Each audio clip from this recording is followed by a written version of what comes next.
Story 1. The Mystery of Cindy James.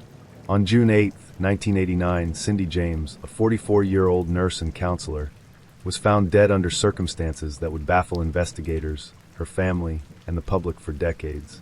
Her body was discovered in the yard of an abandoned house in Richmond, British Columbia, her hands and feet bound behind her back. The official cause of death was determined to be an overdose of morphine and other drugs.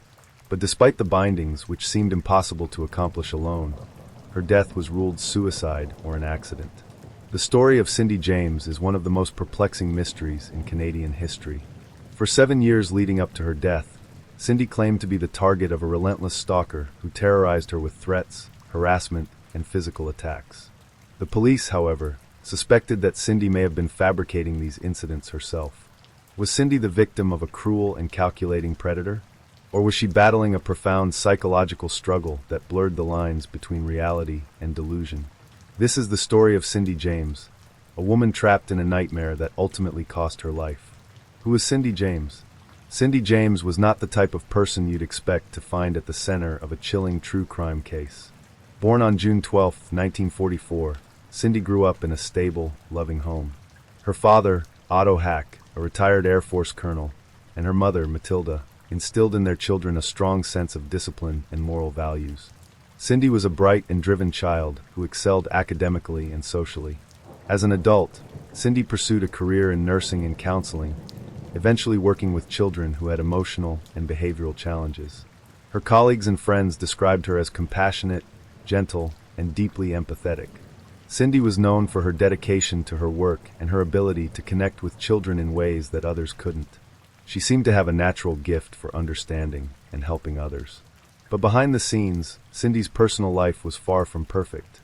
In 1981, after 16 years of marriage, Cindy separated from her husband, Dr. Roy Makepeace, a prominent psychiatrist. The divorce, though amicable on the surface, marked the beginning of a dramatic and terrifying chapter in Cindy's life. Shortly after the separation, Cindy began receiving threatening phone calls. At first, they were brief and unsettling, but not overtly dangerous. Cindy confided in her friends and family, who encouraged her to report the calls to the police.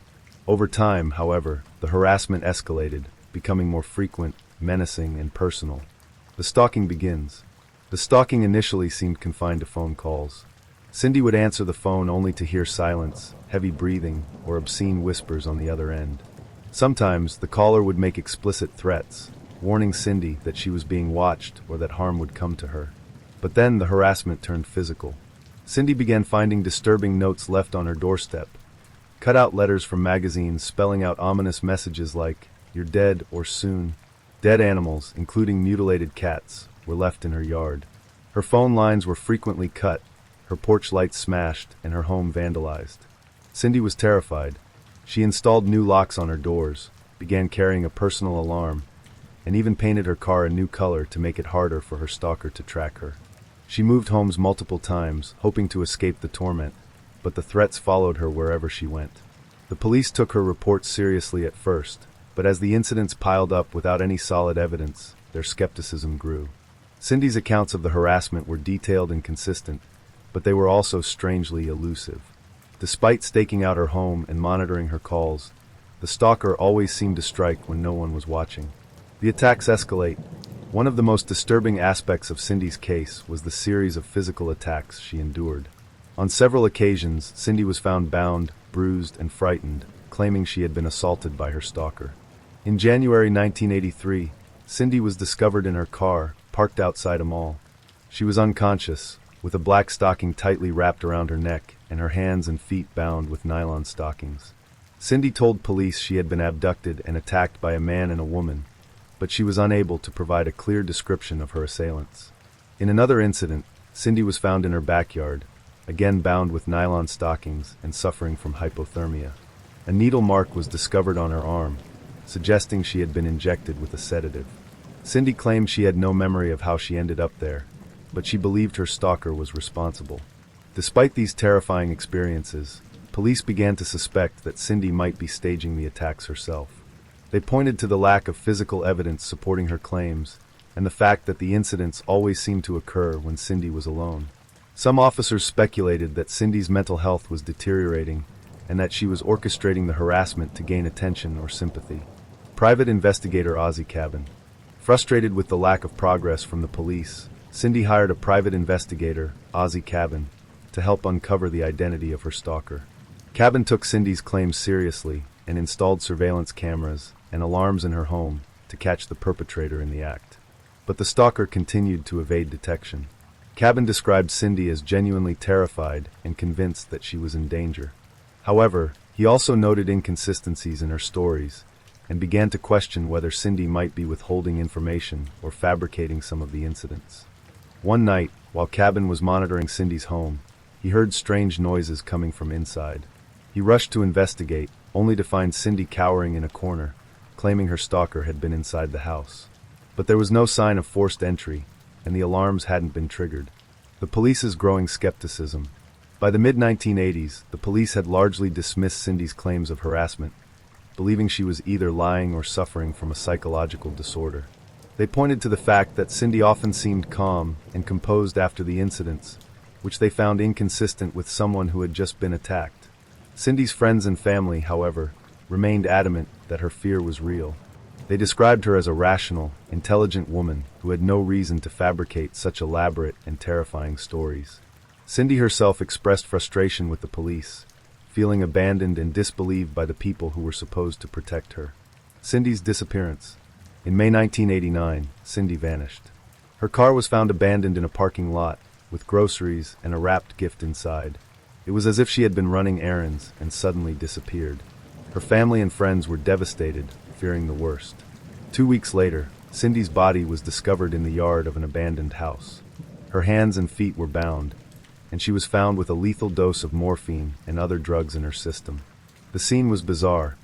Her bindings suggested foul play, but no evidence of a struggle was found.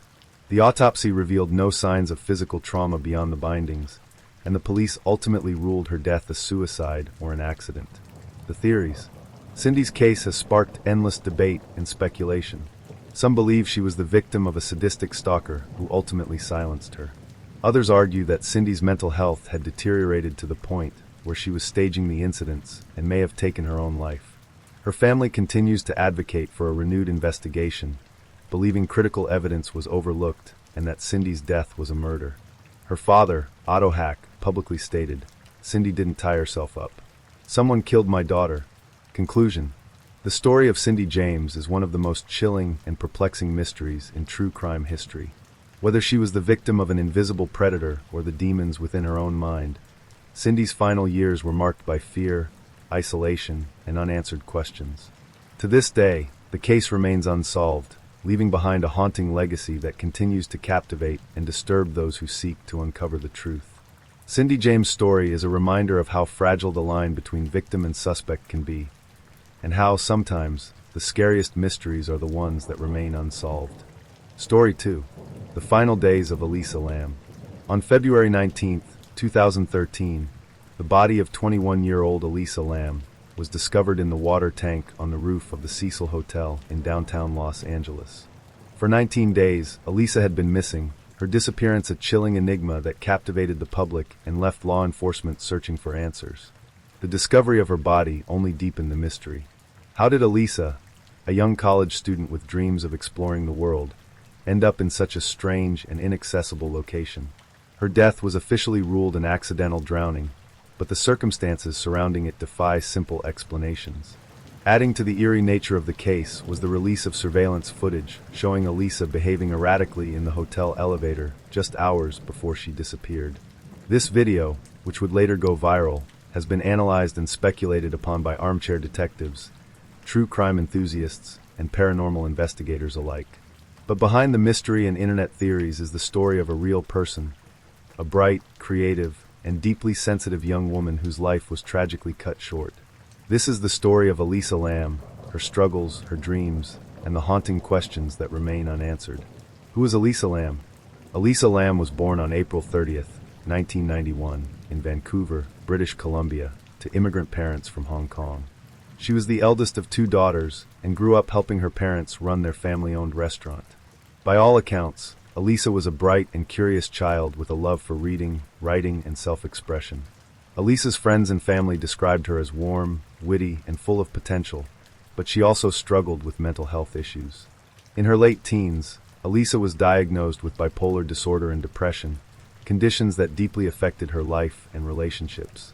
She was open about her struggles, often writing candidly on her Tumblr blog, Nouvelle Nouveau, where she shared her thoughts, fears, and aspirations. Her posts reflected a young woman searching for meaning and connection in a world that often felt overwhelming. In January 2013, Elisa decided to take a solo trip to California. She wanted to see the world, to experience life outside of her comfort zone. It was supposed to be an adventure, a chance to escape the monotony of her routine and explore new possibilities. She carefully planned her itinerary, visiting San Diego before arriving in Los Angeles on January 26th, where she checked into the Cecil Hotel. The Cecil Hotel, a dark history. The Cecil Hotel, located in downtown Los Angeles, is infamous for its checkered history. Built in 1924, the hotel was originally intended as a luxurious destination for business travelers, but the Great Depression and a decline in the surrounding neighborhood transformed it into a budget accommodation for transient visitors. Over the decades, the Cecil became synonymous with crime, tragedy, and urban decay. Serial killers like Richard Ramirez, the Night Stalker, and Jack Unterweger stayed there during their murderous sprees. It was also the site of numerous suicides and unexplained deaths, leading some to believe the hotel was cursed. By the time Elisa Lam arrived, the Cecil had rebranded part of its upper floors as the Stay on Main, a boutique-style hostel aimed at attracting young, budget-conscious travelers. However, the building still shared facilities with the original Cecil, and its reputation as a haven for crime and despair lingered. The disappearance. Elisa was scheduled to check out of the Cecil Hotel on January 31st and continue her trip to Santa Cruz, but she never made it. Her parents, who were in regular contact with her during her travels, grew concerned when they didn't hear from her that day. They reported her missing to the Los Angeles Police Department, and an investigation was launched. Elisa's disappearance quickly gained attention. Flyers with her photo were distributed throughout the city, and her family flew to Los Angeles to assist with the search. The police reviewed surveillance footage from the hotel, interviewed staff and guests, and searched the premises, but there was no sign of Elisa. The elevator footage. On February 13th, nearly 2 weeks after Elisa vanished, the LAPD released a surveillance video that would become one of the most infamous pieces of footage in true crime history. The video, taken from the hotel elevator on the night of January 31st, showed Elisa behaving in a way that was both erratic and deeply unsettling. In the footage, Elisa enters the elevator and presses multiple buttons. She then crouches in the corner, as if hiding from someone, before stepping out into the hallway, where she appears to gesture and speak to an unseen presence. At one point, she steps back into the elevator and presses more buttons, but the elevator doors remain open. Her movements are disjointed, almost otherworldly, and her facial expressions shift from fear to curiosity to confusion. The video went viral, sparking widespread speculation. Was Elisa being followed? Was she under the influence of drugs or experiencing a mental health episode? Some even suggested supernatural forces were at play, pointing to the Cecil Hotel's dark history as evidence. The discovery. On February 19th, after guests at the Cecil Hotel complained of low water pressure and an unusual taste in the tap water, maintenance workers were sent to check the rooftop water tanks. What they found was horrifying: Elisa Lam's body, floating face up in one of the tanks.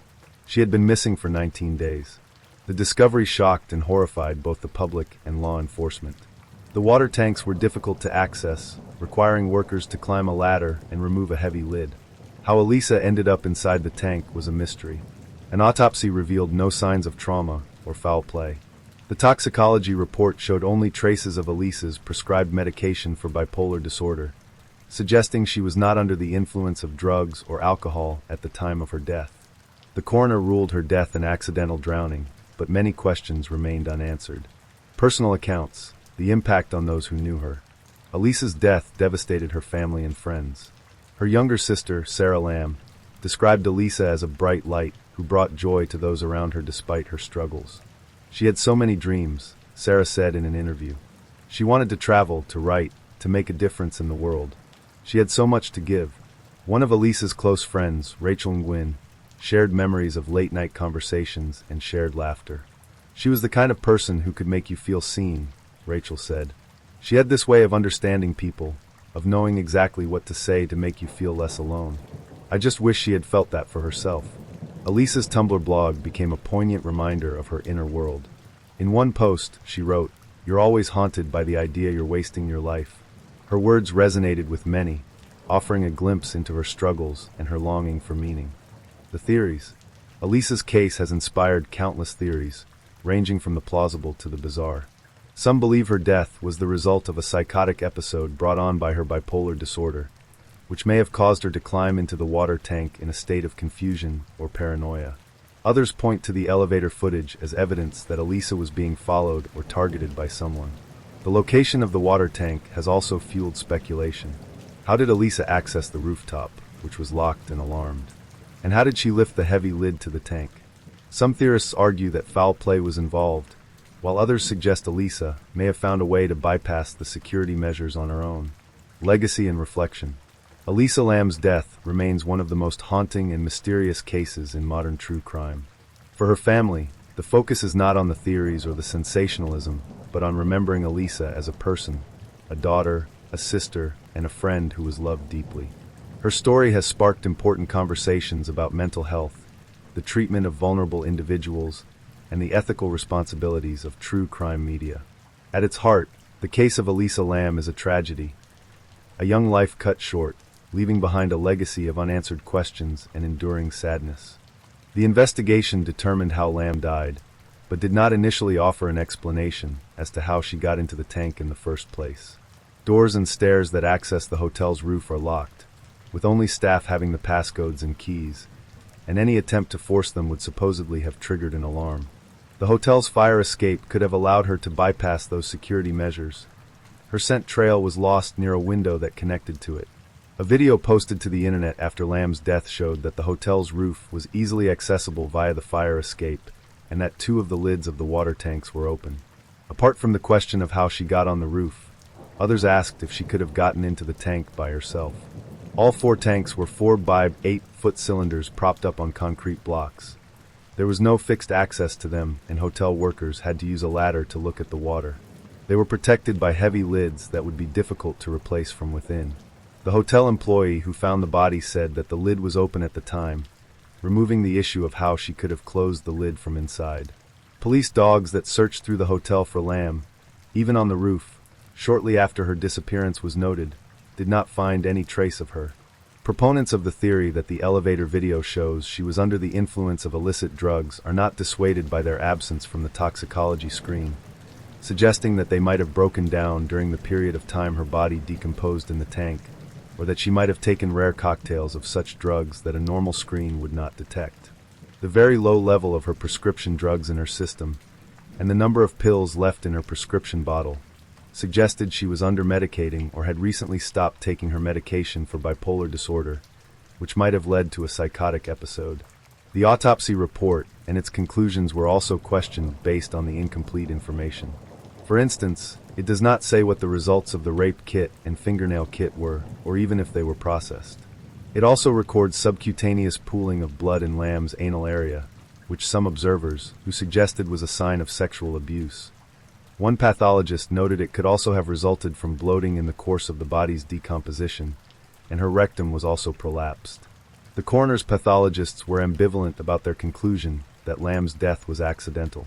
After her death, her Tumblr blog was updated, presumably through Tumblr's queue option that allows posts to automatically publish themselves when the user is away. Her phone was not found either with her body or in her hotel room.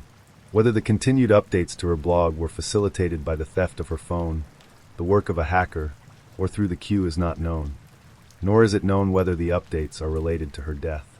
Story 3. The Butcher of Plainfield, The Disturbing Crimes of Ed Gain. Plainfield, Wisconsin, is the kind of place where time seems to stand still. With a population of just over 800 residents in the 1950s, it was a quiet, rural community where everyone knew each other, and crime was virtually unheard of. But everything changed on November 16, 1957. What began as a routine missing person case would unravel into one of the most horrifying discoveries in American history. Inside a ramshackle farmhouse on the outskirts of town, Police uncovered a scene so grotesque that it would haunt the investigators for the rest of their lives. The man responsible?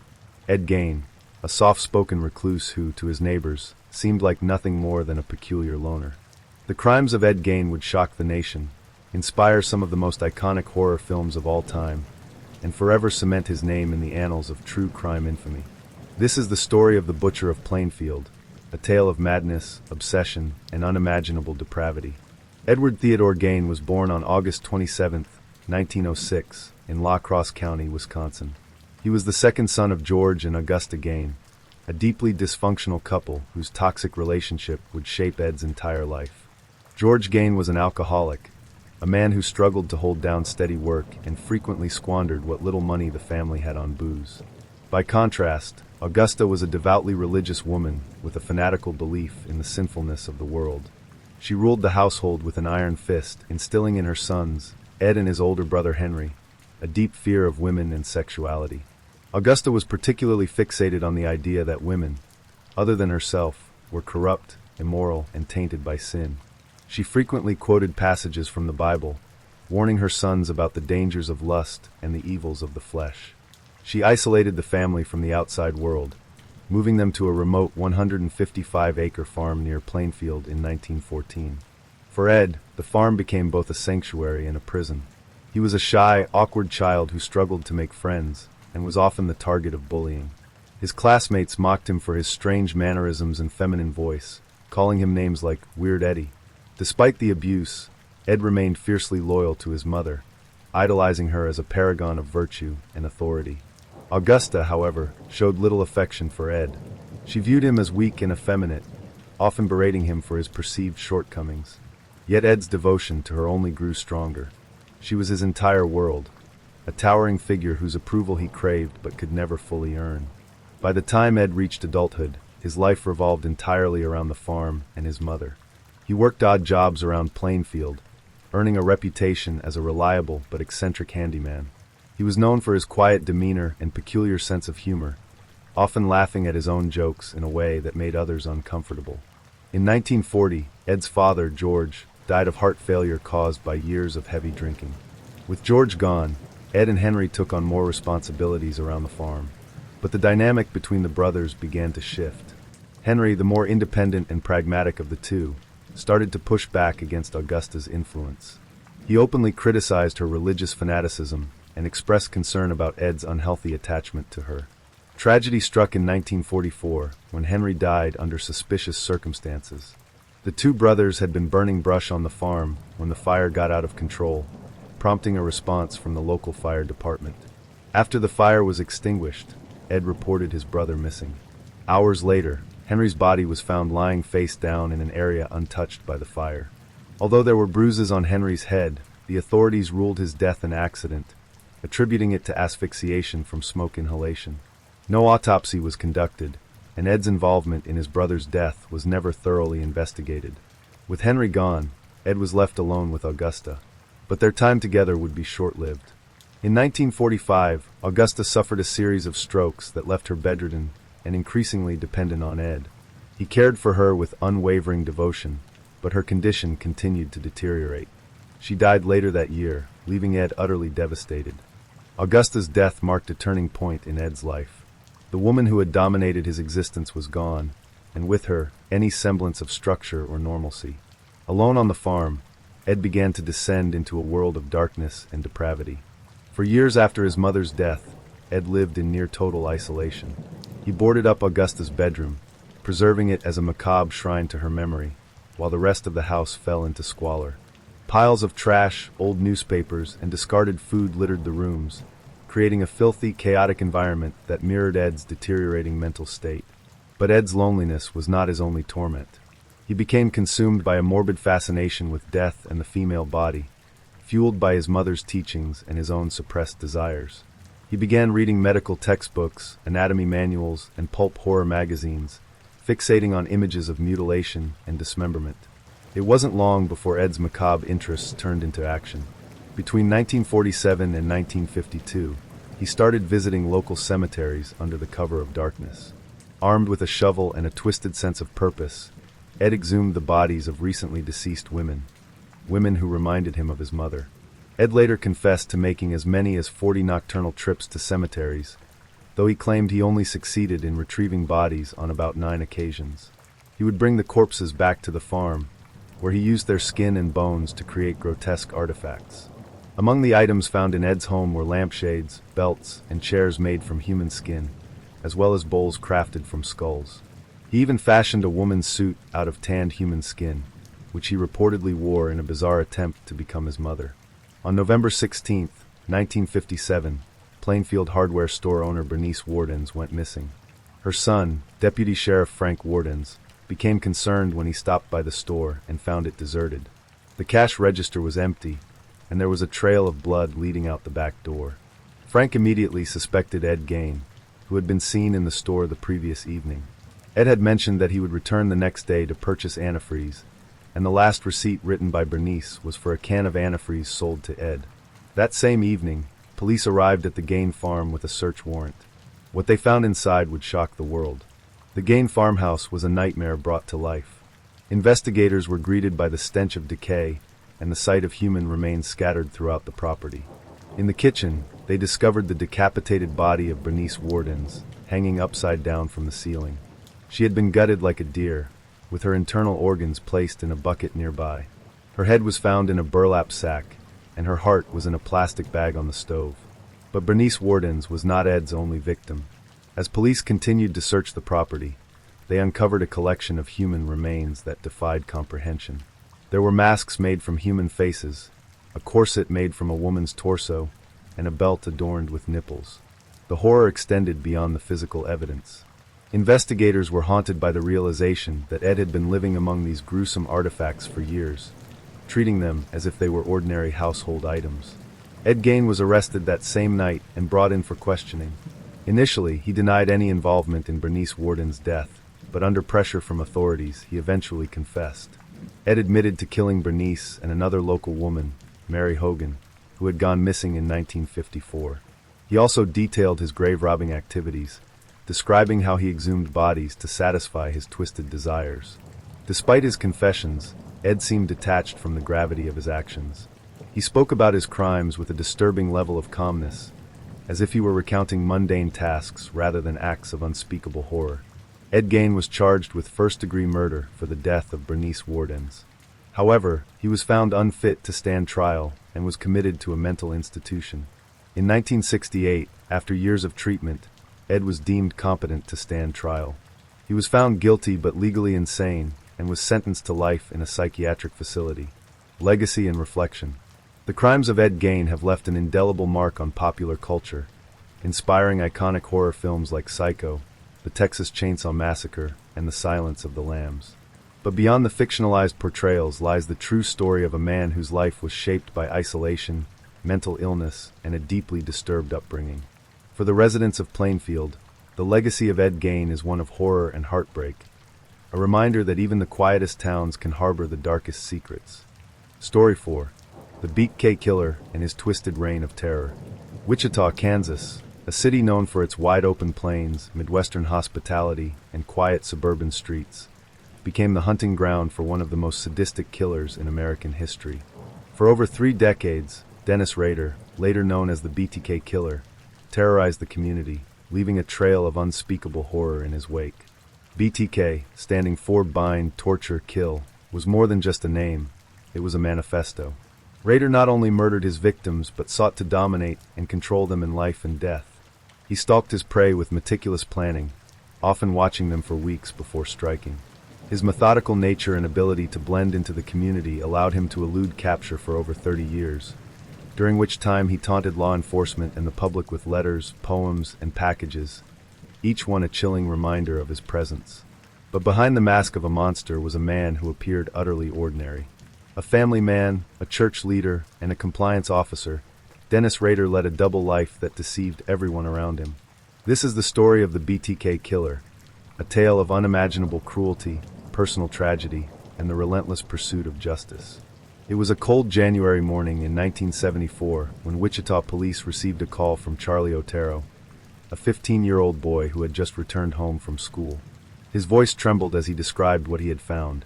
His parents, Joseph and Julie Otero, and his two younger siblings, Josephine, 11, and Joseph Jr., 9, were dead inside their modest home.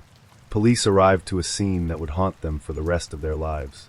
Joseph Otero, a 38-year-old Air Force veteran, was lying face down on the floor, his hands and feet bound tightly with cord. His face was swollen and bruised, evidence of the struggle he endured before succumbing to suffocation.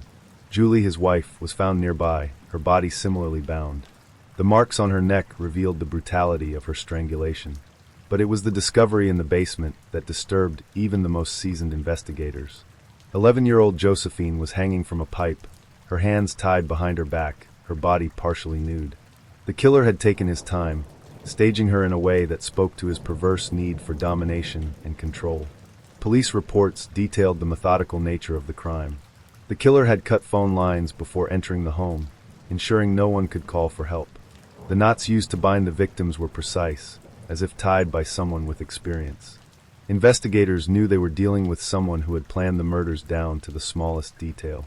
Charlie Otero, who had discovered the bodies, was left to grapple with the unimaginable loss of his family. Decades later, in interviews, he would describe the emotional scars that never healed. "I lost everything that day," he said. "My parents, my siblings, my sense of safety. BTK didn't just kill my family, he destroyed my life."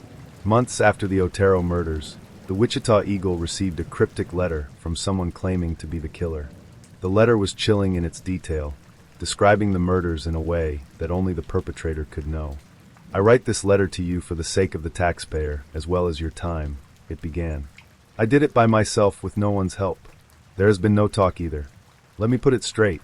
The author referred to himself as BTK, bind, torture, kill, a name that would become synonymous with fear in Wichita. The letter was riddled with misspellings and grammatical errors, but its content was disturbingly precise. For law enforcement, the letter was both a breakthrough and a taunt. It confirmed that the Otero murders were not random, but the work of a calculated killer who craved attention. "He wanted us to know he was out there," said retired Detective Sam Houston in a 2004 interview. "He wanted the world to know he was smarter than us, that he could kill whenever he wanted and get away with it." While Wichita lived in fear of BTK, Dennis Rader lived a life that seemed utterly ordinary. Married with 2 children, Rader worked as a compliance officer, a job that allowed him to exert authority over others, something he relished. He was also an active member of his local church, serving as president of the congregation council. Neighbors described Rader as polite and unassuming, if a bit strict. "He was the kind of guy who would measure your grass and tell you if it was too tall," said one neighbor. But he wasn't someone you'd ever think was dangerous. Rader's ability to compartmentalize his life was chilling. While he attended church and family barbecues, he was secretly planning his next murder. He referred to his victims as projects, stalking them for weeks or even months before striking. He meticulously documented his activities, keeping journals and photographs as trophies of his crimes. BTK struck again in April 1974, just a few months after the Otero murders. Catherine Bright, a 21-year-old college student, was attacked in her home. She and her brother, Kevin, were ambushed by BTK as they entered the house. Rader tied them up and attempted to strangle Catherine, but Kevin broke free and fought back. Rader shot Kevin twice before returning to Catherine, stabbing her multiple times. Kevin survived his injuries, becoming one of the few people to escape BTK's clutches. Over the next several years, Rader would claim more victims, each murder executed with the same meticulous planning. His ability to evade capture frustrated law enforcement, who struggled to piece together clues. Rader's need for attention was insatiable. In 1978, he sent another letter to Cake TV in Wichita, taking credit for 7 murders. The letter included a list of potential nicknames for himself, such as the Wichita Strangler and the Asphyxiator, before settling on BTK. The letter also contained a poem titled, "Oh, Death to Nancy," referencing his 1977 murder of Nancy Fox, a 25-year-old who was found strangled in her home. Detective Landwehr, who would later lead the task force to catch BTK, described the letter as both a gift and a curse. It provided confirmation that BTK was still active, but also highlighted his arrogance. He thought he was untouchable, Landwehr said. In 1991, BTK seemed to vanish. For over a decade, Wichita felt a sense of relief. Had the killer been arrested for another crime? Had he died? But Dennis Rader had simply gone dormant. He was busy raising his family, pursuing hobbies, and continuing his work as a compliance officer. The monster had not disappeared, he was merely waiting. In 2004, on the 30th anniversary of the Otero murders, BTK reemerged. He sent a letter to the Wichita Eagle, taking credit for an unsolved murder from 1986. The letter included photographs of the victim, Vicky Wegrel, and a copy of her driver's license. The taunts began again, with Rader sending packages, letters, and even a computer disk to the police. His arrogance would ultimately be his downfall. Investigators traced metadata from the disk to Rader's church, leading them to him. On February 25, 2005, Dennis Rader was arrested outside his home. The man who had terrorized Wichita for over 30 years was finally in custody. During his interrogation, Rader confessed to 10 murders, describing his crimes in chilling detail. He spoke of his victims as projects and recounted his methods with a disturbing lack of remorse. In August 2005, Rader was sentenced to 10 consecutive life terms. For the families of his victims, it was a bittersweet moment. Justice had been served, but the scars left by Rader's crimes would never fully heal. The story of Dennis Rader stands as a chilling reminder of the evil that can hide behind the most ordinary facades. For the people of Wichita, the name BTK will forever be synonymous with terror, pain, and loss. Story 5. The disturbing crimes of Andre Rand and the mystery of Staten Island's missing children. Staten Island, New York, is often thought of as a quiet borough, a suburban escape from the chaos of Manhattan. Nestled between tree-lined streets and waterfront views is a community that, in the 1970s and 1980s, seemed safe. A place where children could play outside until dusk, and neighbors felt secure leaving their doors unlocked. But every town has its secrets, and Staten Island held a dark one. Parents whispered about the Cropsey Man, a local urban legend about a deranged killer who lurked in the woods. Children dared each other to venture near the abandoned buildings that dotted the borough's forested areas. But Cropsey wasn't just a myth. By the mid-1970s, Staten Island was gripped by a real terror, a string of child disappearances that would remain unsolved for years. The man eventually linked to these crimes was Andre Rand, a drifter and convicted sex offender whose presence alone sent shivers down the spines of residents. Rand's crimes were so disturbing that they blurred the line between fact and fiction, weaving his name into the very fabric of the Cropsey mythos. This is the story of Andre Rand, Staten Island's real-life boogeyman, a tale of unimaginable horror, personal loss, and a community haunted by the unknown. Before diving into Andre Rand's reign of terror, it's impossible to ignore the shadow cast by one of Staten Island's most infamous landmarks, Willowbrook State School. Opened in 1947, Willowbrook was a massive institution for children and adults with developmental disabilities. On paper, it was designed to provide care and education for some of society's most vulnerable individuals. In reality, it was a house of horrors. In the early 1970s, investigative journalist Geraldo Rivera exposed the appalling conditions at Willowbrook in a now infamous documentary. The footage showed overcrowded rooms, patients wandering in filth, and staff overwhelmed or indifferent to the suffering around them. Many of the residents were neglected, malnourished, and abused. Willowbrook's closure in 1987 was a result of public outrage, but by then, it had already left its mark on Staten Island. The sprawling campus, with its decaying buildings and overgrown grounds, became a magnet for urban explorers, thrill seekers, and, as some would later theorize, predators like Andre Rand. Rand worked briefly as a janitor at Willowbrook in the 1960s. Though his time there predated its closure, many believe his connection to the institution played a role in the horrors that would come later.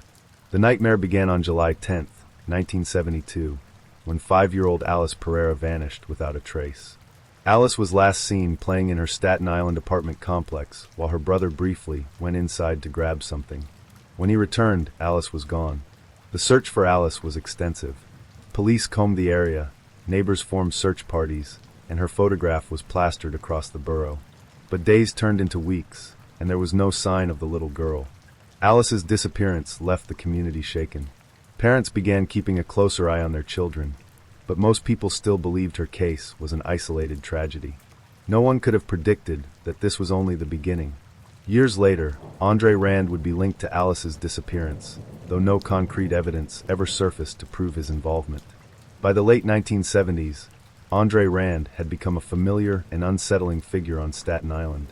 a drifter with a history of mental illness and a criminal record for the attempted sexual assault of a 9-year-old girl. Rand often camped out in the woods or squatted in abandoned buildings. Residents reported seeing him pushing a shopping cart filled with random junk or riding a dilapidated bicycle around the borough.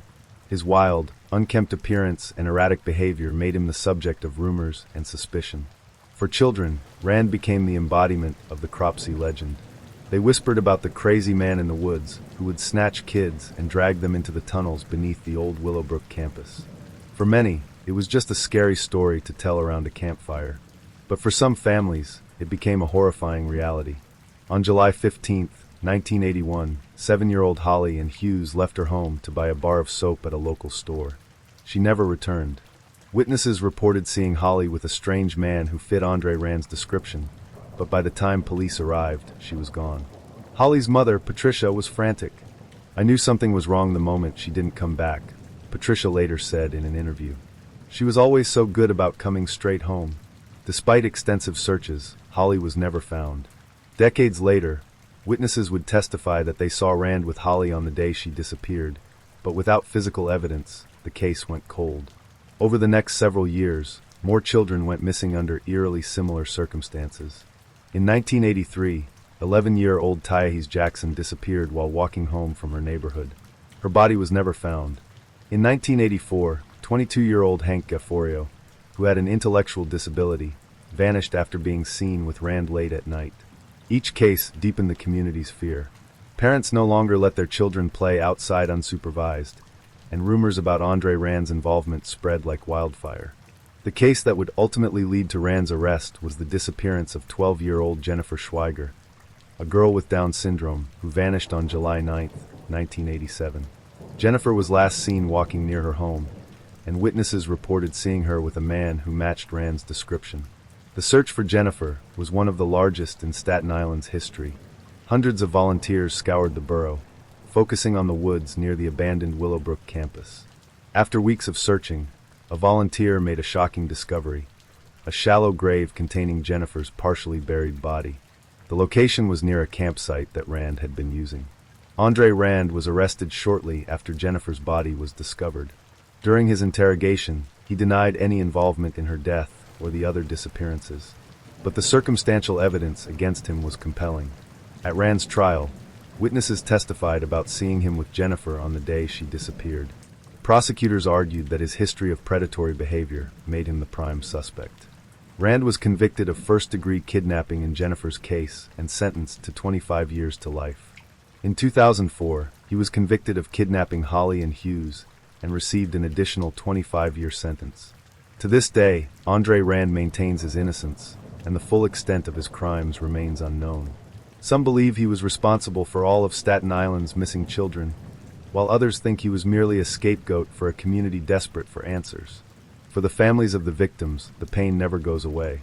"I still think about her every day," said Patricia Hughes, Holly's mother. "I just want to know what happened to my little girl." The legend of Cropsey continues to haunt Staten Island, blurring the line between urban myth and true horror. But for those who lived through Andre Rand's reign of terror, the fear was all too real. Story 6. The Angel of Death, The Crimes of Dr. Harold Shipman. When we think of doctors, we imagine individuals dedicated to saving lives, to healing the sick, and to providing comfort in our most vulnerable moments. They are the guardians of health, bound by an oath to do no harm. But what happens when that trust is betrayed? What happens when the very person sworn to preserve life becomes its destroyer? In the case of Harold Shipman, a respected general practitioner in Hyde, England, the betrayal was almost unimaginable. Over the course of his career, Shipman, who would later be dubbed Dr. Death and the Angel of Death, murdered at least 250 of his patients, making him one of the most prolific serial killers in history. This is the story of Harold Shipman, a doctor whose charm and calm demeanor masked a dark, murderous intent. Through real accounts from victims' families, police investigations, and courtroom proceedings, this documentary-like narrative delves into the chilling rise and fall of a man who exploited his position of trust to commit unthinkable acts. In the quiet town of Hyde, Greater Manchester, Harold Frederick Shipman was a beloved figure. Born on January 14, 1946, in Nottingham, England, Shipman grew up in a working-class family. His mother, Vera, was a dominant figure in his life. a woman who instilled in him a sense of superiority and a disdain for weakness. Vera's death from lung cancer in 1963 had a profound impact on the young Harold. He watched as her doctor administered morphine to ease her pain, a moment many believe planted the seed for his future crimes. Shipman went on to study medicine at Leeds University and graduated in 1970. After completing his training, he began working as a general practitioner, eventually opening his own practice in Hyde in 1993. Patients admired him for his approachable manner and willingness to make house calls. He was the kind of doctor you could trust with your life, said one patient in an interview years later. He always seemed to care, always had time to listen. But behind the facade of a caring physician lurked a man who had developed a taste for power, control, and death. While Shipman's reputation in Hyde remained untarnished for much of his career, there were early signs that something was amiss. In the 1970s, during his first job at a medical practice in Todmorden, West Yorkshire, Shipman was caught forging prescriptions for pethidine, a powerful painkiller. The incident led to his dismissal and a conviction for forgery in 1975. Shipman was fined and sent to a rehabilitation program for his addiction to the drug. Remarkably, this blemish on his record did little to hinder his career. After completing treatment, he was allowed to resume practicing medicine, moving to Hyde shortly thereafter. For the next 2 decades, Shipman built a successful practice and ingrained himself in the community. Patients continued to trust him implicitly, unaware of the dark path he was already beginning to tread. The true extent of Shipman's crimes began to emerge in the late 1990s, though signs of his sinister activities had been present for years. Between 1974 and 1998, Shipman was linked to an unusually high number of deaths among his patients, most of whom were elderly women. One of the first to notice something unusual was Angela Woodruff, the daughter of Kathleen Grundy, a healthy and active 81-year-old who died suddenly on June 24, 1998. Kathleen had been a former mayoress of Hyde, known for her sharp mind and vitality. Shipman, her trusted doctor, was the last person to see her alive. Angela found it odd that her mother's death had been attributed to old age, and was even more baffled when she discovered a new will, allegedly written by Kathleen, leaving nearly her entire estate, worth over £386,000, to Shipman. The will excluded Angela and her children entirely, something Kathleen would never have done. It didn't make sense, Angela later told investigators. My mother was meticulous about her affairs. She would never have written a will like that, and she certainly wouldn't have left everything to her doctor. Angela reported her suspicions to the police, triggering an investigation that would uncover one of the most horrifying cases of medical malpractice in history. Detective Superintendent Bernard Postles of the Greater Manchester Police led the investigation into Shipman. Initially, the case focused solely on Kathleen Grundy's suspicious death and the forged will. But as investigators began digging deeper, they noticed a chilling pattern. Shipman's patient records revealed an unusually high mortality rate among his patients, many of whom had died suddenly and unexpectedly. Most of the deaths occurred at home or in Shipman's office, and in many cases, Shipman had signed the death certificates himself, attributing the deaths to natural causes. Exhumations of several victims' bodies, including Kathleen Grundy's, revealed traces of morphine or diamorphine, a drug commonly used for pain management in terminally ill patients but rarely administered to otherwise healthy individuals. Police also uncovered forged medical records, where Shipman had retrospectively altered patient files to make it appear as though they were in poor health before their deaths. The scope of the investigation quickly expanded. By the end of 1998, police had identified 15 suspicious deaths linked to Shipman, though they suspected the actual number was much higher. Shipman was arrested on September 7, 1998, and charged with the murders of 15 patients, as well as one count of forgery for altering Kathleen Grundy's will. The trial began on October 5, 1999, at Preston Crown Court and lasted nearly 4 months. The prosecution, led by Richard Henriquez QC, presented a mountain of evidence against Shipman.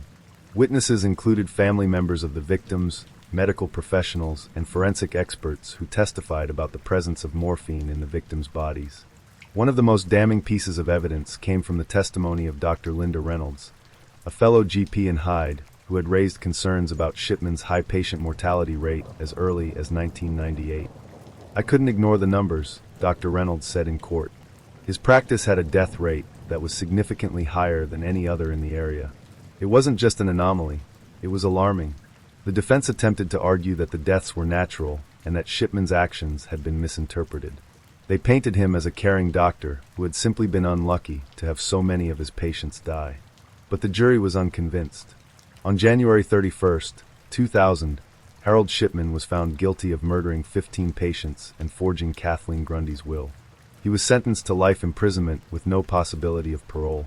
The conviction of Harold Shipman marked the end of a horrifying chapter in British history, but it was far from the end of the story. In the years that followed, investigators continued to examine Shipman's patient records, ultimately linking him to at least 250 deaths. The case sparked widespread outrage and led to sweeping changes in medical oversight in the UK. The General Medical Council, GMC, faced intense criticism for failing to identify Shipman's crimes earlier, and new regulations were introduced to monitor doctors more closely. For the families of Shipman's victims, justice came too late. Many were left grappling with the devastating realization that their loved ones had been murdered by someone they trusted. "I trusted him with my mother's life," said one woman whose mother had been one of Shipman's victims. "I trusted him, and he killed her." In 2004, Harold Shipman was found dead in his prison cell at Wakefield Prison. He had hanged himself with bedsheets, leaving behind no note or explanation. For many, his death brought a sense of closure, but for others, it raised even more questions. Why had Shipman killed so many? Was it for financial gain, as in the case of Kathleen Grundy, or was it about power and control? Psychologists have speculated that Shipman's actions were driven by a God complex, a desire to hold the power of life and death in his hands. The crimes of Harold Shipman remain a chilling reminder of the potential for evil that can lurk behind even the most trusted facades. For the people of Hyde, and for the families of his victims, the scars left by his actions will never fully heal. But Shipman's story also serves as a cautionary tale, a call to vigilance and accountability in the institutions we rely on most.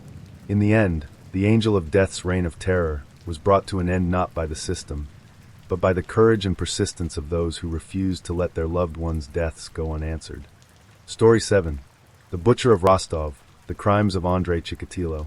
The Soviet Union in the 1980s was a land of contrasts. Beneath the iron grip of communist rule, cities and towns buzzed with life, yet fear and paranoia lingered like an unspoken shadow. It was a society where crimes were often suppressed or brushed under the rug, where the state sought to project an image of order and control. But behind the facade of stability, a monster prowled the streets of Rostov-on-Don, stalking the vulnerable and preying on the innocent. Andrei Chikatilo, later dubbed the Butcher of Rostov or the Red Ripper, would become one of the most prolific and horrifying serial killers in modern history. Over the course of more than a decade, he lured, tortured, and brutally murdered at least 52 victims, leaving a trail of devastation that stretched across multiple regions of the Soviet Union. His crimes were not just acts of murder. They were grotesque displays of sadism, sexual violence, and a complete lack of humanity. What makes Chikatilo's story all the more chilling is the fact that he operated under the radar for so long, evading capture due to bureaucratic inefficiencies, investigative missteps, and a system ill-equipped to deal with the concept of a serial killer. Through detailed accounts of his crimes, the police investigation, and the courtroom drama that followed, this narrative will take you deep into the darkness of Andrei Chikatilo's world, a place where trust was betrayed, innocence destroyed, and horror became a way of life.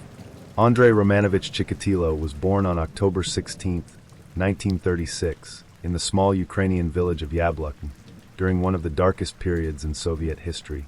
The country was in the grip of Stalin's forced collectivization policies, resulting in widespread famine and suffering. Chikatilo's early life was marked by deprivation, humiliation, and trauma, factors that would later shape the monster he would become. His family lived in abject poverty, often going days without food. According to Chikatilo, his mother would tell him stories of his older brother, Stepan, who had allegedly been kidnapped and cannibalized during the famine, a gruesome tale that haunted his childhood. Whether this story was true or a figment of his mother's imagination is unclear, but it planted in young Andrei a macabre fascination with death and human flesh. Chikatilo was a shy, awkward child, often bullied for his weak stature and timid demeanor. He wet the bed into his teenage years, an act that earned him frequent beatings from his mother. His sexual development was equally fraught. He struggled with impotence and feelings of inadequacy, which led to a deep resentment of women. During World War II, Chikatilo's village was occupied by German forces, and his family's suffering only intensified. He witnessed acts of violence and cruelty that left an indelible mark on his psyche.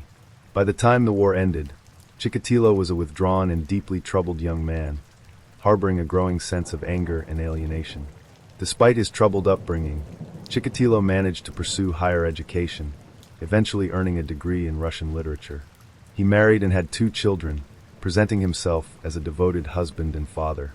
But beneath the surface, his darker impulses were beginning to emerge. In 1971, Chikatilo began working as a teacher in a small town near Rostov.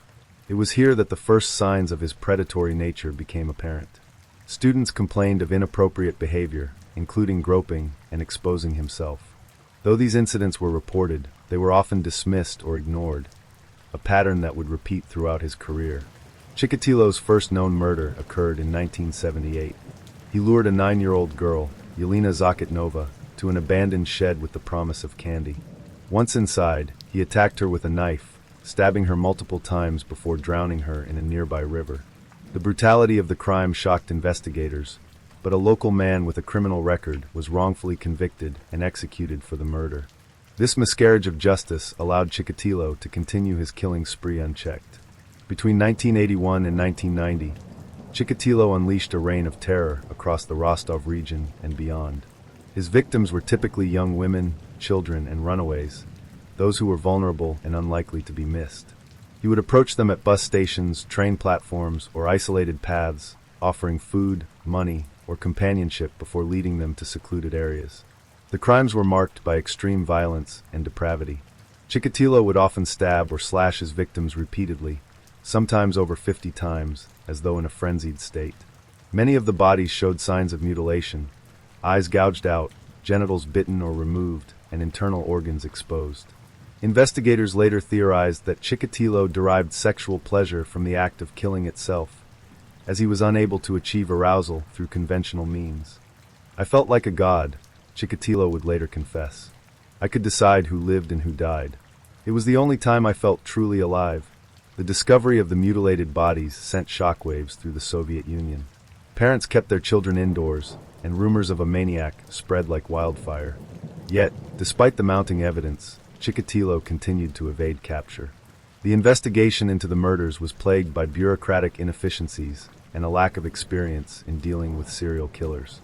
The concept of such a predator was virtually unheard of in the Soviet Union, where the state insisted that such crimes were a symptom of capitalist decadence, not something that could happen in a socialist society.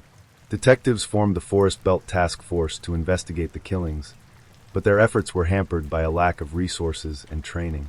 Early profiles of the killer suggested a young, mentally unstable loner, completely missing the mark on Chikatilo, who was a middle-aged family man with a steady job.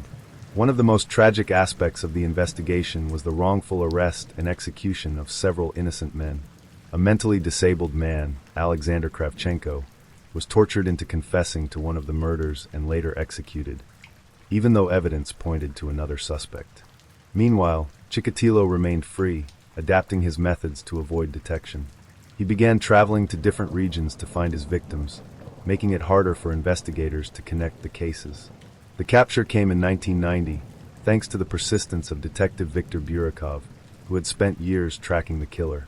By this point, forensic evidence and witness accounts had narrowed the search to a middle-aged man who frequented train stations and bus stops. On November 6, 1990, Chikatilo was arrested after acting suspiciously near a train station where a young boy had recently been murdered. Police found a bag containing a knife, rope, and Vaseline, items commonly used in his crimes. Under intense interrogation, Chikatilo initially denied any involvement.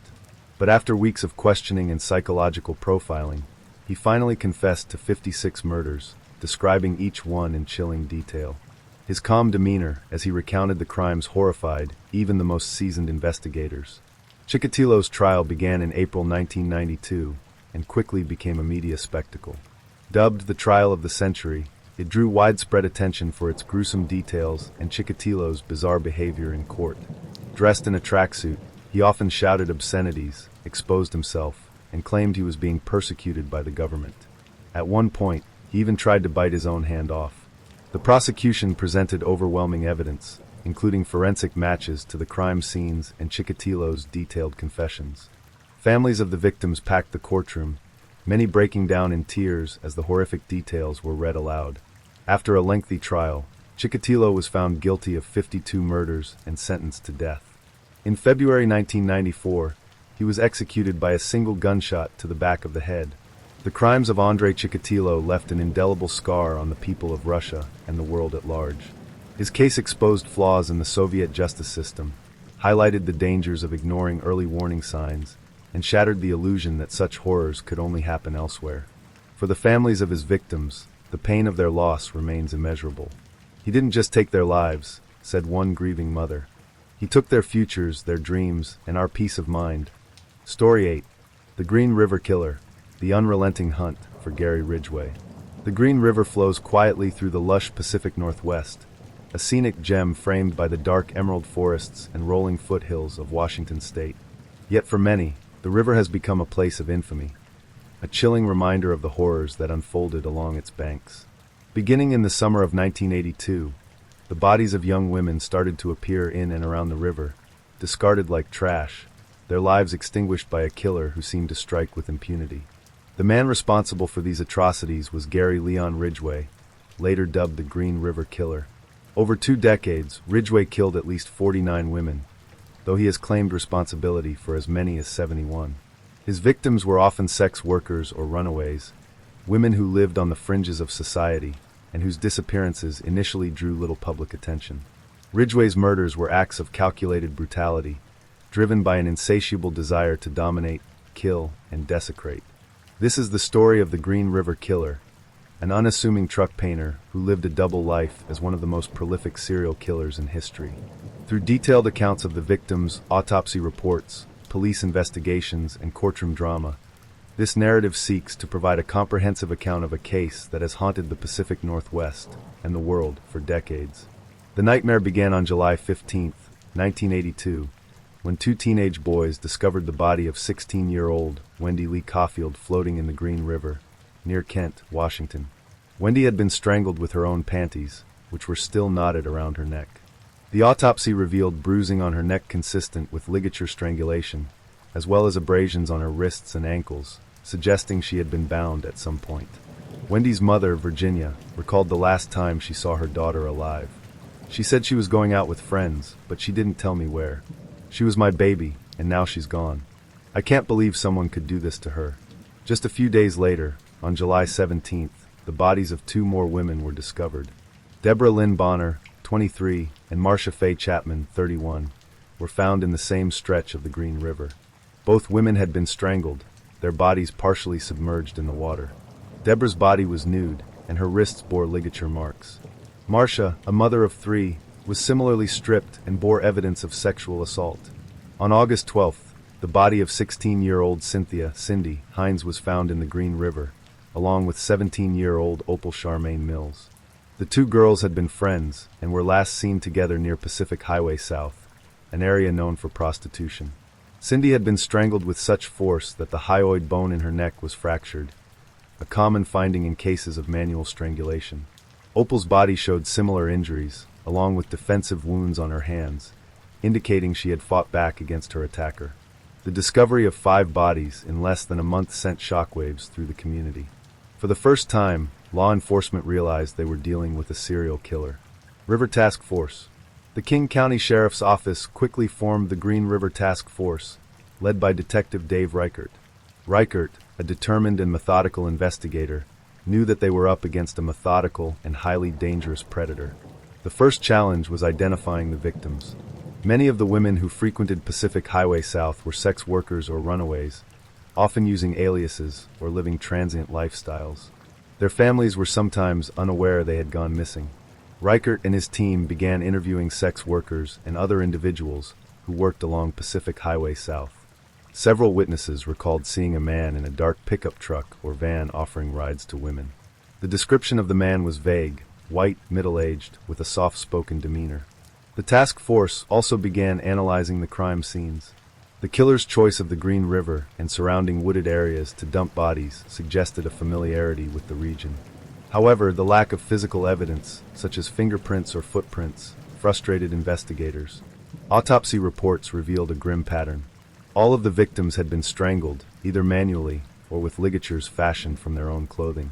Many showed signs of sexual assault, and some bore bite marks or other evidence of post-mortem mutilation. As the weeks turned into months, the bodies continued to appear. Between August and October 1982, 6 more women were found, all bearing the same hallmarks of the Green River Killer. Terry Milligan, 16, found in a wooded area near the river. She had been strangled with a rope, and her body showed signs of decomposition, suggesting she had been dead for several weeks. Mary Meehan, 18, 4 months pregnant at the time of her death, Mary's body was discovered in the river in September.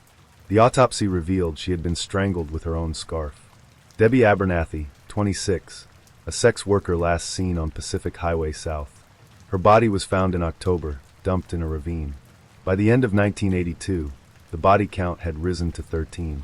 The killer's ability to evade capture, despite the growing number of victims, left the task force frustrated and the community terrified. Gary Ridgway's methods were chilling in their simplicity.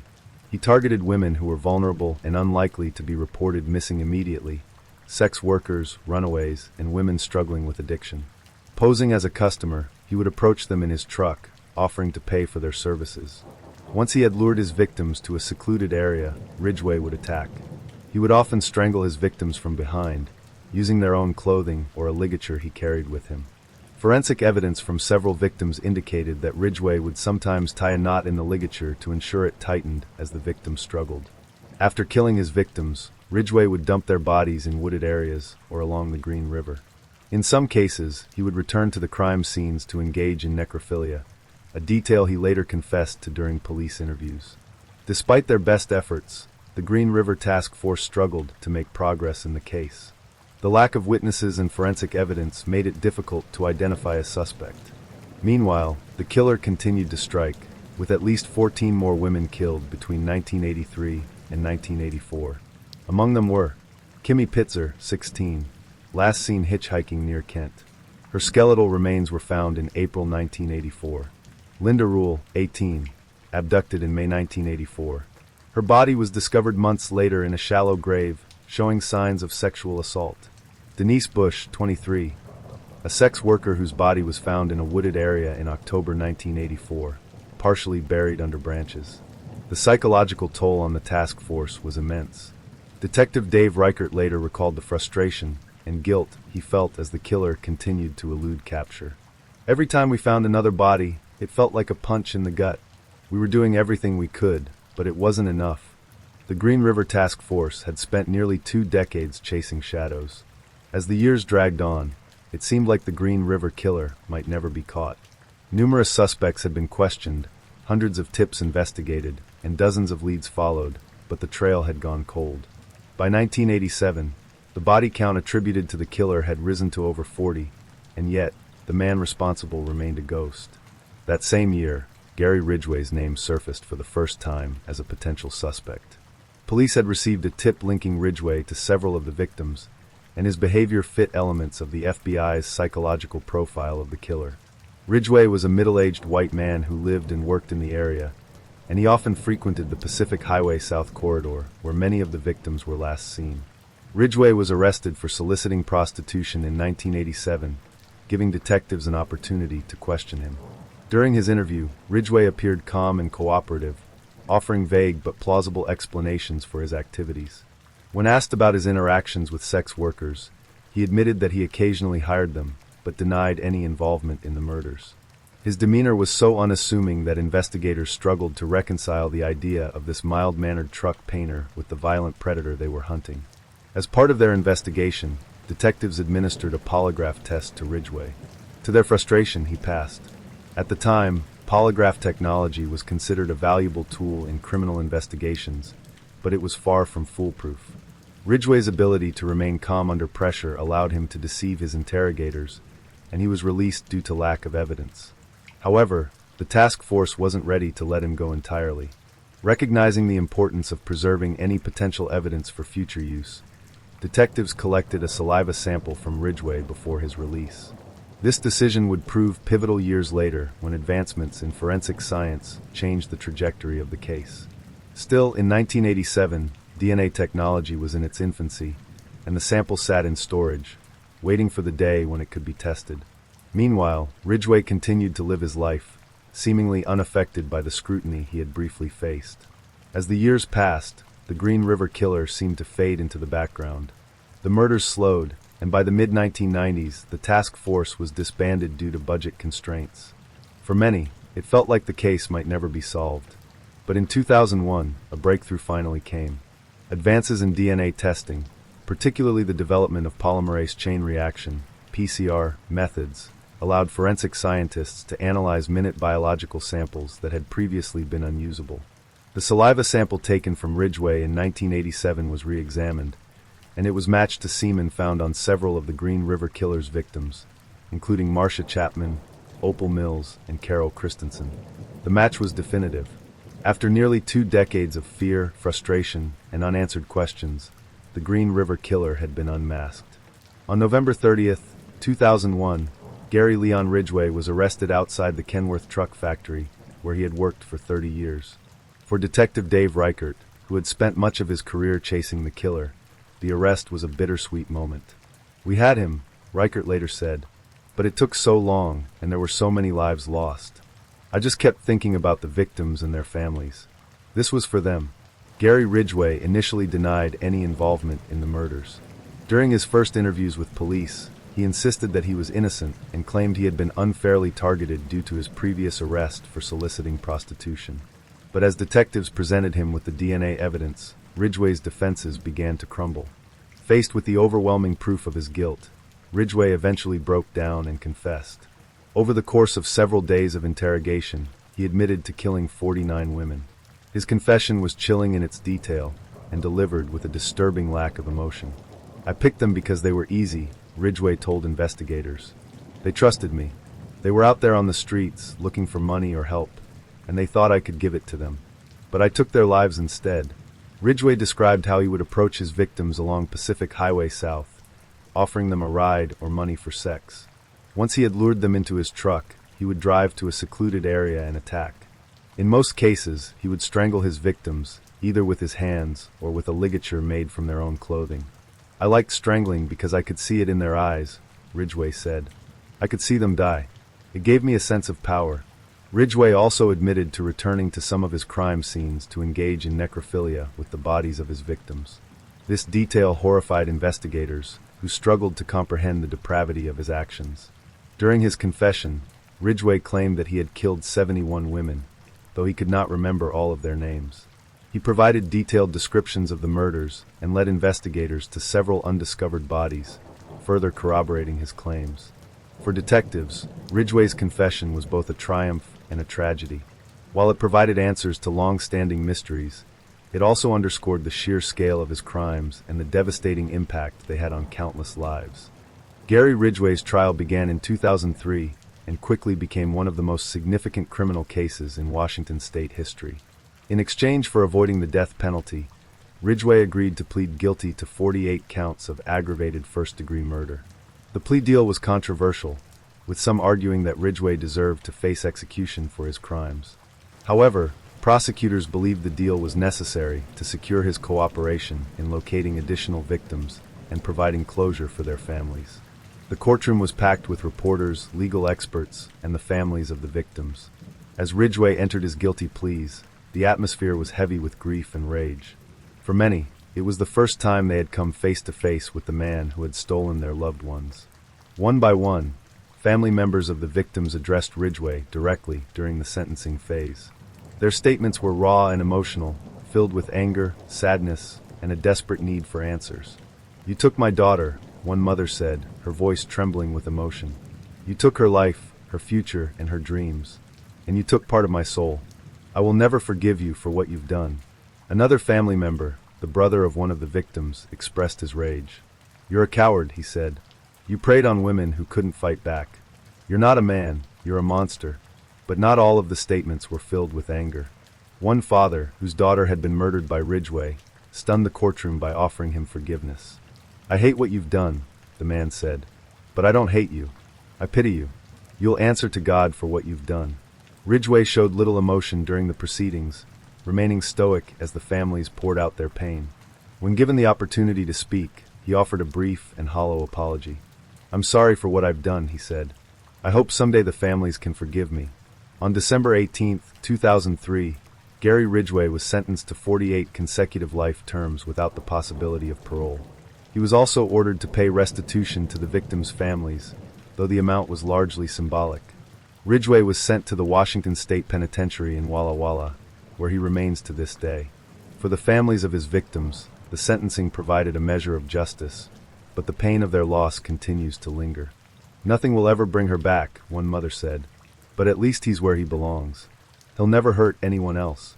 Story 9. The Killer Clown, The Horrific Crimes of John Wayne Gacy. Suburban Chicago in the 1970s was a typical slice of American life. Tree-lined streets, tidy homes, and a strong sense of community. It was a place where neighbors exchanged pleasantries over white picket fences, where children rode their bikes freely, and where families gathered for backyard barbecues. But in Norwood Park Township, one man would shatter the illusion of safety and decency forever. John Wayne Gacy was the epitome of the American dream, or so it seemed.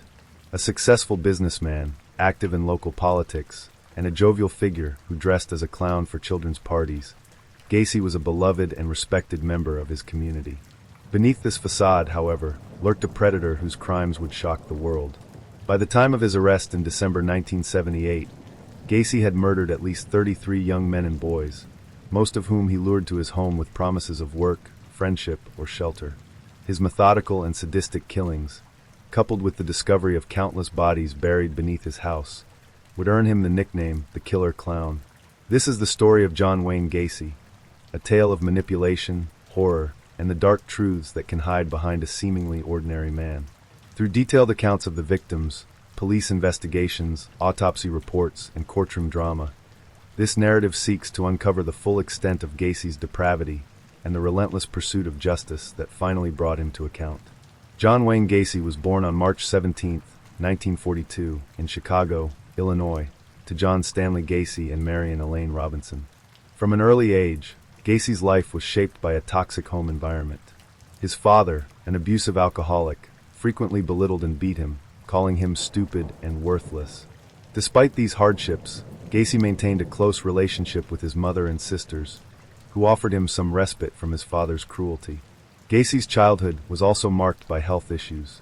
He suffered from a congenital heart condition that limited his physical activities, often making him the target of bullying at school. These early experiences of rejection and humiliation would later feed into his need for control and dominance over others. As a young adult, Gacy sought to escape his troubled home life by immersing himself in work and community involvement. He married Marlon Myers in 1964 and moved to Waterloo, Iowa, where he managed 3 Kentucky Fried Chicken restaurants owned by his wife's father. During this time, Gacy was well liked by his employees and neighbors, earning a reputation as a hard-working and generous man. However, Gacy's outward charm masked a darker side. In 1968, he was convicted of sexually assaulting a 15-year-old boy, Mark Miller, who had worked for him at one of the restaurants. Gacy lured the boy to his home under the pretense of showing him pornography before assaulting him. He was sentenced to 10 years in prison, but served only 18 months before being released on parole in 1970. Following his release, Gacy returned to Chicago and began to rebuild his life. He started his own construction business, PDM Contractors, which became highly successful. He also became heavily involved in local politics and community events, often dressing as Pogo the Clown to entertain children at parties and hospitals. To those who knew him, Gacy appeared to be a model citizen, a devoted father, a savvy businessman, and a pillar of the community. But behind closed doors, he was planning and executing one of the most horrifying killing sprees in American history. John Wayne Gacy's reign of terror began in 1972, shortly after he purchased a modest ranch-style home at 8213 West Somerdale Avenue in Norwood Park Township. The house, with its neatly manicured lawn and cheerful exterior, would become the site of unimaginable horror.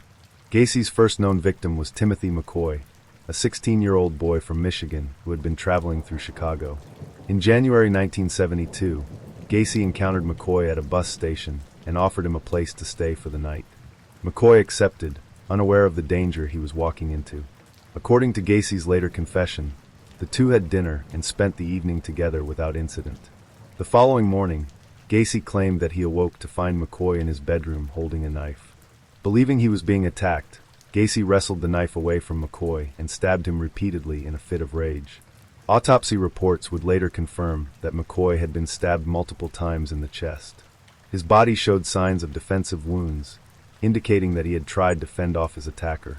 Gacy buried McCoy's body in the crawl space beneath his house, the first of many victims to be interred there. Reflecting on the murder years later, Gacy described it as a turning point in his life. "That was the first time I killed somebody," he said, "and it was like giving up a part of myself. After that, I didn't feel anything." Between 1972 and 1978, Gacy's killing spree escalated, claiming the lives of at least 33 young men and boys. His victims ranged in age from 14 to 21 and were often lured to his home with promises of work, alcohol, or companionship. Gacy's method of operation was chillingly methodical. Once inside his house, Gacy would gain his victims' trust by offering them food, drinks, or drugs. He would then perform his infamous handcuff trick, claiming he wanted to show them a magic trick he had learned as a clown. After handcuffing his victims, Gacy would strangle them with a rope or garrote, often tightening the ligature with a wooden stick. Autopsy reports from several victims revealed consistent patterns of strangulation and asphyxiation. Some bodies showed evidence of sexual assault, including anal trauma and the presence of foreign objects. The brutality of Gacy's crimes was compounded by his use of psychological manipulation, which left his victims helpless and terrified. Gacy's home became a grotesque tomb. He buried 26 of his victims in the crawl space beneath his house, carefully arranging the bodies in trenches he had dug himself.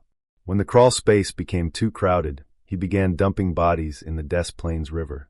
As Gacy's killing spree continued, young men and boys began to disappear at an alarming rate in the Chicago area.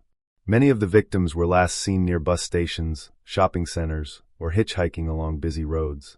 Some families reported their loved ones missing, but their concerns were often dismissed by authorities, who assumed the boys had run away. The transient nature of many of the victims, coupled with Gacy's ability to blend into his community, allowed him to evade suspicion for years. One of the most high-profile disappearances was that of 15-year-old Robert Piest, who vanished on December 11, 1978. Robert had been working at a local pharmacy when he mentioned to a co-worker that he was going to meet a contractor about a potential job. That contractor was John Wayne Gacy. When Robert failed to return home that evening, his family immediately reported him missing. Unlike previous cases, the police took Robert's disappearance seriously and began investigating Gacy. The disappearance of Robert Piest marked the beginning of the end for John Wayne Gacy. Detectives from the Des Plaines Police Department began to scrutinize Gacy's background, uncovering his prior conviction for sexual assault and his history of hiring young men to work for his construction business. On December 13, 1978, police obtained a search warrant for Gacy's home. During their search, they found several suspicious items, including a high school ring, driver's licenses belonging to other young men, and a receipt from the pharmacy where Robert Piest had worked. Although these items were not enough to arrest Gacy immediately, they raised significant red flags. Police began surveillance of Gacy, noting his erratic and increasingly desperate behavior. On December 21st, Gacy confessed to his attorney that he had killed at least 30 people and buried many of them beneath his house. His lawyer immediately contacted the authorities, leading to Gacy's arrest on December 22, 1978.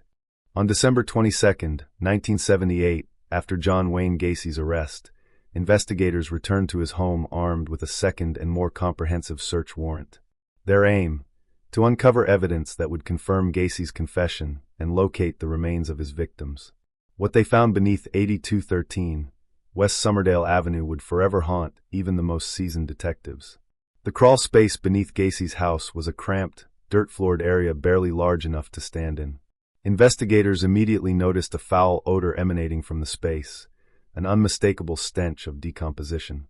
As they began to dig, they uncovered the first set of human remains, a skeleton wrapped in plastic sheeting.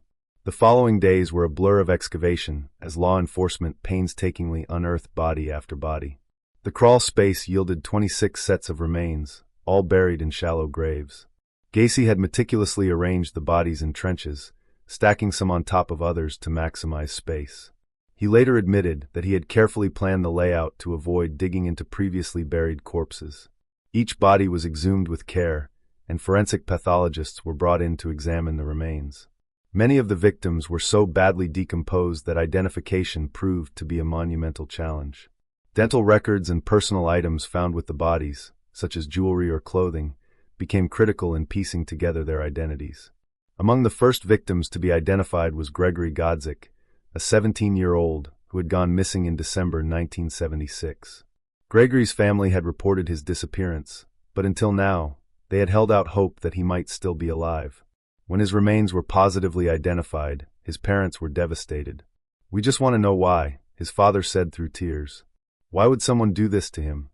As the search continued, investigators discovered that the crawl space was not the only burial site.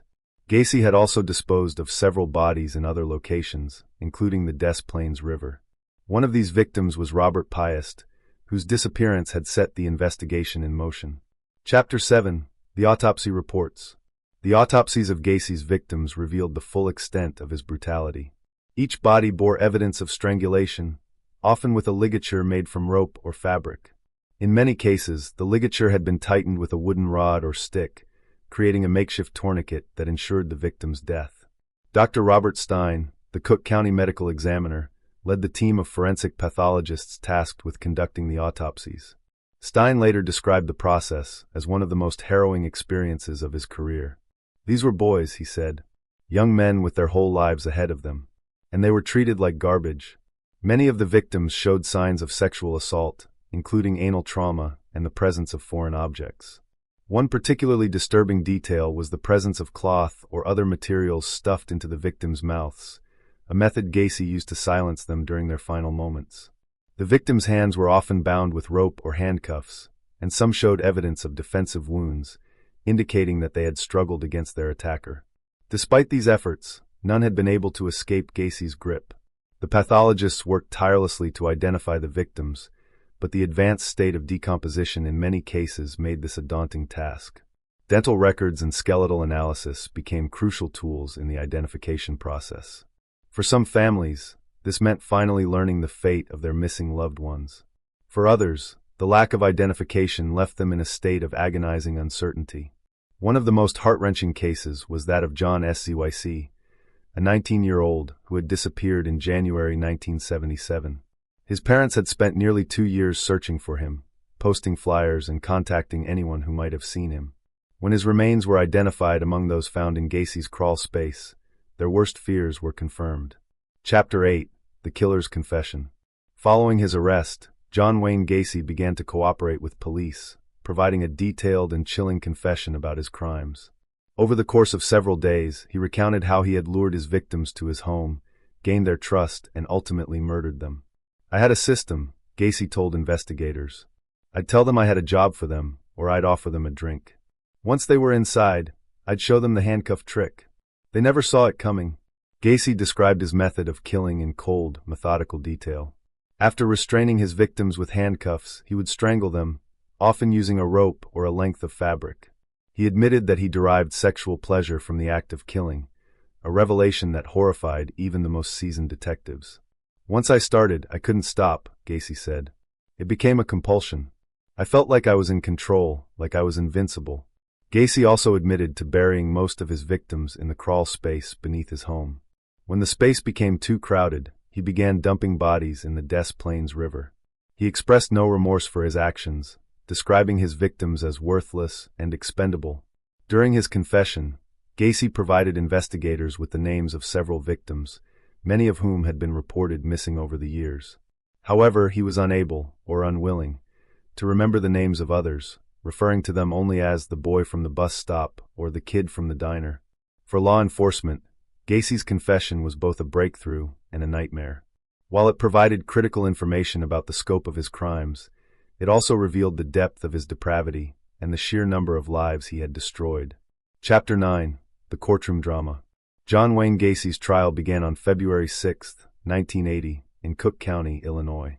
The case drew national and international attention, with reporters and spectators packing the courtroom to witness the proceedings.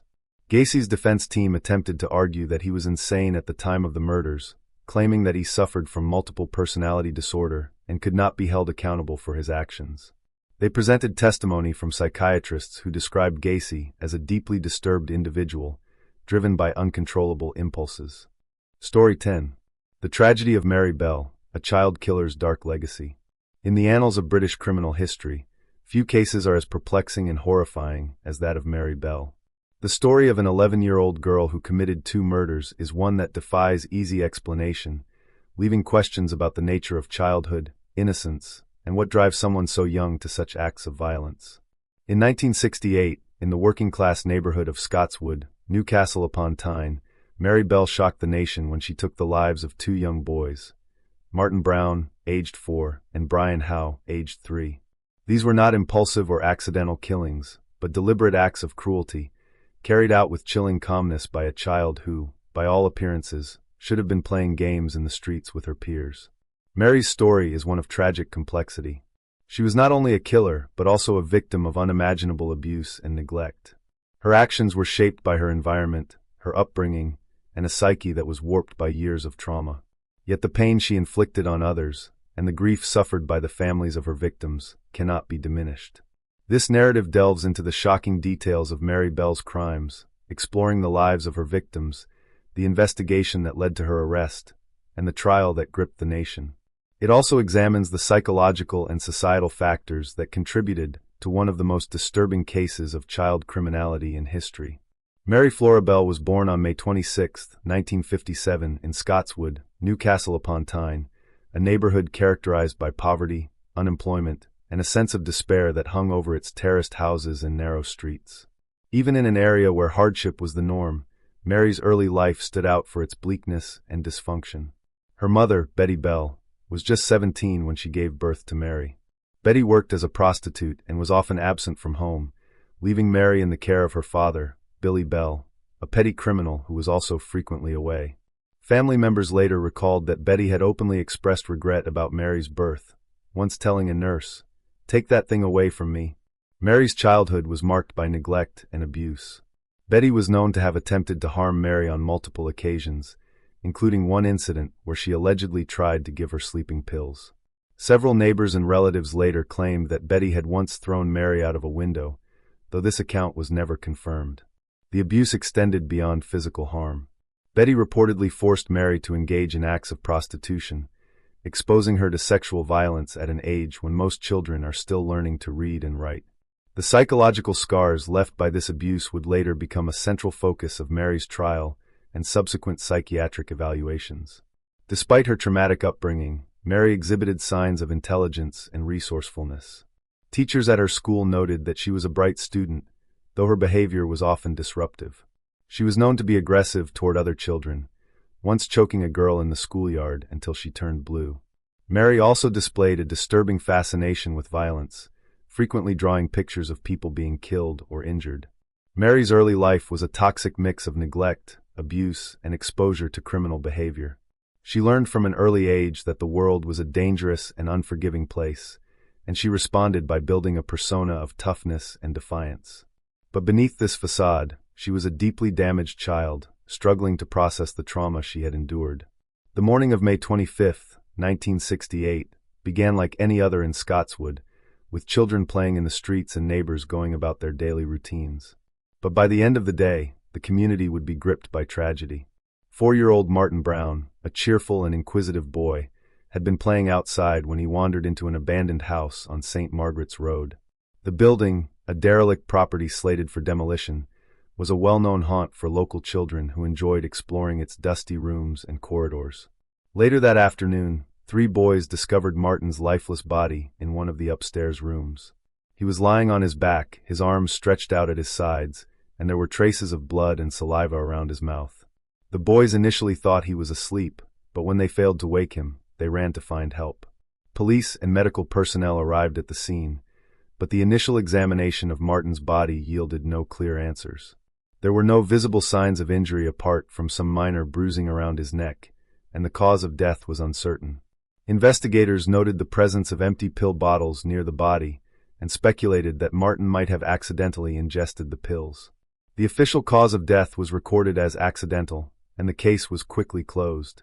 However, some officers remained uneasy about the circumstances, particularly the bruising on Martin's neck, which suggested the possibility of strangulation. In the days following Martin's death, Mary Bell's behavior began to raise suspicions.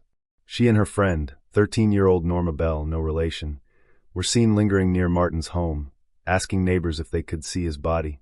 Mary also visited Martin's aunt and brazenly told her, "I know something about Martin's death. He didn't have any pain. I throttled him." The comment was dismissed as a cruel joke, but it hinted at the darkness that lay beneath Mary's seemingly childish demeanor. 2 months after Martin Brown's death, Scottswood was rocked by another tragedy. On July 31, 1968, 3-year-old Brian Howe disappeared while playing near his home on Liddell Terrace. His family, neighbors, and police launched a frantic search, scouring the area for hours. It was Mary Bell who ultimately led police to Brian's body, which was found in a wasteland near the neighborhood. The sight that greeted investigators was one of profound horror. Brian's body had been mutilated in a way that suggested not only violence, but also a macabre fascination with death. Brian had been strangled, and his neck bore deep bruises consistent with manual asphyxiation. The autopsy revealed that the pressure applied to his neck had been gradual, indicating that the killer had taken their time. This was not a sudden act of rage, but a deliberate and prolonged effort to end the boy's life. In addition to the strangulation, Brian's body bore numerous post-mortem injuries. His thighs and genitals had been cut with scissors, and his hair had been chopped off in uneven clumps. Most chillingly, the letter BEM had been carved into his stomach, a crude signature that pointed directly to Mary Bell. Forensic pathologist Dr. Bernard Knight, who conducted the autopsy, described the injuries as ritualistic, noting that they appeared to have been inflicted with a sense of control and purpose. The use of scissors suggested that the killer had come prepared, bringing tools with them to the crime scene. The discovery of Brian's body sent shockwaves through Scottswood. For the first time, the community began to consider the possibility that a child might be responsible for these heinous acts. The investigation into the murders of Martin Brown and Brian Howe was unlike anything the Newcastle police had ever encountered. The idea of a child killer was almost unthinkable, yet the evidence increasingly pointed to Mary Bell and her friend Norma Bell. Witnesses reported seeing Mary and Norma playing with Brian shortly before he disappeared. Both girls were brought in for questioning, and while Norma appeared nervous and confused, Mary was calm and confident, even defiant. During her initial interview, Mary denied any involvement in Brian's death, but made several incriminating statements. She mentioned details about the injuries inflicted on Brian, details that had not been released to the public. When asked how she knew about the scissors used in the attack, Mary claimed she had seen them in a rubbish pile near the crime scene. Norma, under pressure from investigators, eventually confessed that she had witnessed Mary kill Brian. According to Norma, Mary had strangled Brian while laughing and saying, "That's all right. I like hurting people." Norma's account was corroborated by forensic evidence, including fibers from Mary's clothing found on Brian's body. The breakthrough came when police confronted Mary with Norma's confession. Mary's demeanor changed, and she became defensive, accusing Norma of lying. However, the weight of the evidence against her was overwhelming. On August 7, 1968, Mary Bell was formally charged with the manslaughter of Martin Brown and Brian Howe. Norma was charged as an accomplice. The trial of Mary Bell began on December 5, 1968, at Newcastle Assizes. The courtroom was packed with reporters, legal experts, and members of the public, all eager to witness the proceedings. The sight of an 11-year-old girl in the dock was both shocking and surreal, a stark reminder of the complexity of the case. The prosecution argued that Mary was fully aware of the consequences of her actions and had deliberately killed Martin and Brian. They presented evidence of her violent tendencies, her confession to Norma, and the forensic findings that linked her to the crimes. The defense, led by legal experts with experience in juvenile cases, painted Mary as a victim of her upbringing. They argued that her traumatic childhood had left her emotionally disturbed and incapable of understanding the full gravity of her actions. Psychiatrists who examined Mary testified that she exhibited signs of psychopathy, including a lack of empathy and an inability to form meaningful relationships. They also noted her fascination with violence, which they attributed to the abuse she had suffered. The jury deliberated for several hours before returning their verdict. Mary Bell was found guilty of manslaughter on the grounds of diminished responsibility. Norma Bell was acquitted of all charges, a decision that left many in the courtroom stunned. Mary was sentenced to an indefinite term of detention, to be served at the discretion of the Home Secretary. The arrest of Mary Bell sent shockwaves through Newcastle upon Tyne and the wider United Kingdom. The realization that an 11-year-old girl had been responsible for the deaths of two young boys was incomprehensible to many. How could a child commit such heinous acts? What had gone so wrong in her short life to lead her to this point? These were the questions that haunted not only the families of the victims, but also the investigators and the community at large. For the families of Martin Brown and Brian Howe, the arrest brought little comfort. Their grief was compounded by the knowledge that their children had been killed by someone so young. Martin's mother, June Brown, struggled to come to terms with the loss of her son and the circumstances surrounding his death. "He was just a little boy," she later said. "He trusted everyone, and she took that trust and she killed him." Similarly, the Howe family was devastated by the loss of Brian. His older sister, Pat, who was only a teenager herself at the time, would later recall the horror of the discovery and the enduring pain it caused their family. "We lost a part of ourselves that day," she said. "Brian was just a baby. He didn't deserve what happened to him." The media, meanwhile, descended on Scotswood, turning the small and impoverished community into the center of a national spectacle. Headlines screamed of the child killer, and Mary Bell's name became synonymous with evil. The press painted her as a remorseless monster, a portrait that would follow her for the rest of her life. Parents in the area were gripped by fear, unsure of how to protect their children in a world where even another child could pose a threat. Schools and local organizations began holding meetings to discuss the case, with many adults expressing disbelief and confusion over how such a thing could happen. As Mary awaited trial, she underwent a series of psychological evaluations conducted by leading psychiatrists. These assessments revealed a complex and deeply troubling picture of a child who had been shaped by years of trauma and abuse. Dr. Orton, one of the psychiatrists who examined Mary, described her as intelligent and articulate, but noted that she displayed a complete lack of empathy and a disturbing fascination with violence. "She talks about the murders as though she were describing a game or a story she made up," he said. "There is no trace of remorse, no understanding of the pain she has caused." One of the most significant findings from the evaluations was that Mary exhibited signs of psychopathy, a condition characterized by a lack of empathy, shallow emotions, and manipulative behavior. While psychopathy is rare in children, Mary's history of abuse and neglect likely exacerbated her tendencies toward violence and detachment. The reports also highlighted Mary's turbulent relationship with her mother, Betty Bell. Betty's abusive behavior, coupled with her alleged involvement in forcing Mary into prostitution, had left deep psychological scars. Mary had learned from an early age that the world was a dangerous and unforgiving place, and she had developed coping mechanisms that included aggression and manipulation.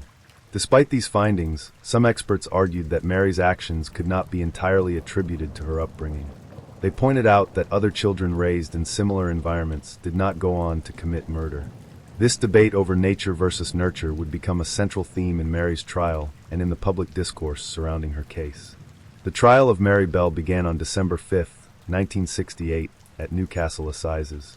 It was a trial unlike any other, not only because of the defendant's age, but also because of the nature of her crimes. The courtroom was packed with journalists, legal experts, and members of the public, all eager to witness what was being described as one of the most shocking cases in British legal history. Mary was charged with 2 counts of manslaughter, while her co-accused, 13-year-old Norma Bell, faced the same charges as an accomplice. The prosecution, led by Rudolph Lyons QC, argued that Mary had deliberately and methodically killed Martin Brown and Brian Howe. They presented evidence of her violent tendencies, including her confession to Norma and the notes she had left at the nursery school. The prosecution also highlighted the forensic evidence linking Mary to the crimes. Fibers from her clothing had been found on Brian Howe's body, and the scissors used in the attack were traced back to her home. The carving of the letter M on Brian's stomach was presented as a chilling signature of her crime. The defense, led by Harvey Robson QC, focused on Mary's troubled upbringing and psychological state. Robson argued that Mary was a deeply disturbed child who had been shaped by years of abuse and neglect. He presented testimony from psychiatrists who described her as emotionally damaged and incapable of fully understanding the consequences of her actions. Norma's defense team, meanwhile, portrayed her as a passive and impressionable child who had been manipulated by Mary. They argued that Norma had been coerced into participating in the crimes and should not be held responsible for her actions. The trial included testimony from witnesses, police officers, and forensic experts, as well as emotional statements from the families of the victims. One of the most powerful moments came when June Brown, Martin's mother, took the stand to describe the impact of her son's death. "He was my baby," she said, her voice trembling with emotion, "and she took him from me." After 9 days of testimony and deliberation, the jury returned its verdict. Mary Bell was found guilty of manslaughter on the grounds of diminished responsibility. Norma Bell was acquitted of all charges. Following her conviction, Mary Bell was sentenced to an indefinite term of detention at Her Majesty's pleasure, a sentence typically reserved for young offenders deemed to be a danger to society. The exact length of her detention would be determined by the Home Secretary, based on her progress and behavior. Mary was initially sent to Red Bank Secure Unit, a facility for young offenders in St. Helens, Lancashire. The unit was known for its strict discipline and intensive rehabilitation programs, and Mary was placed under close supervision. During her time at Red Bank, Mary underwent extensive psychological treatment and education. She was described by staff as a model inmate, eager to learn and quick to adapt to the rules of the institution. However, her compliance masked a deep-seated anger and resentment, which occasionally surfaced in outbursts of aggression. Over the years, Mary was transferred to several different facilities, including an open prison for young women. Each transfer was met with public outrage, as many believed she should remain in a secure institution for the rest of her life. Mary's case continued to attract media attention, with journalists and members of the public debating whether she should ever be released. Some argued that she had been rehabilitated and deserved a second chance, while others maintained that her crimes were too heinous to forgive. Mary Bell was released from custody in 1980, at the age of 23, after serving 12 years.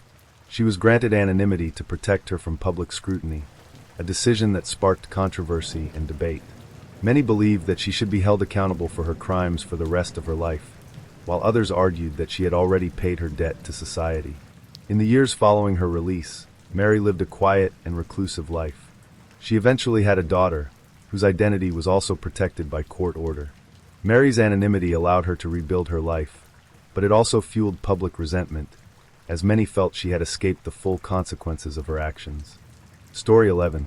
The Monster of Milwaukee, The Life and Crimes of Jeffrey Dahmer. On July 22, 1991, the world was introduced to one of the most infamous serial killers in modern history when police in Milwaukee, Wisconsin, entered apartment 213 at 924 North 25th Street. What they discovered inside was beyond comprehension.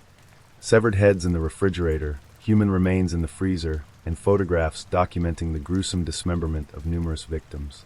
Jeffrey Dahmer, a seemingly quiet and unassuming man, was arrested that night, and his name would soon become synonymous with unspeakable horror. Over the course of 13 years, Dahmer murdered 17 young men and boys, committing acts of necrophilia, cannibalism, and dismemberment. His crimes shocked the world, not only for their brutality, but also for the chilling calmness with which he carried them out. This is the story of Jeffrey Dahmer, a tale of a deeply troubled man whose descent into depravity left a trail of devastation in its wake.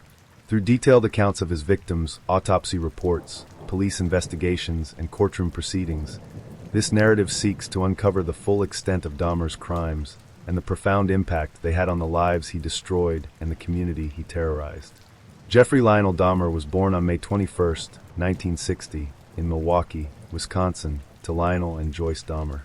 From the outside, the Dahmers appeared to be an average middle-class family, but behind closed doors, there were cracks that would contribute to Jeffrey's troubled upbringing.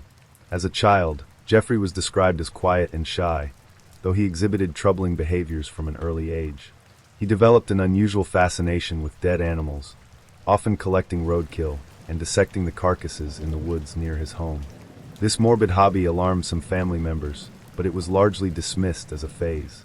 Jeffrey's relationship with his parents was strained.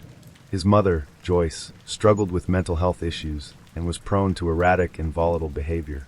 His father, Lionel, was frequently absent, immersed in his work as a chemist.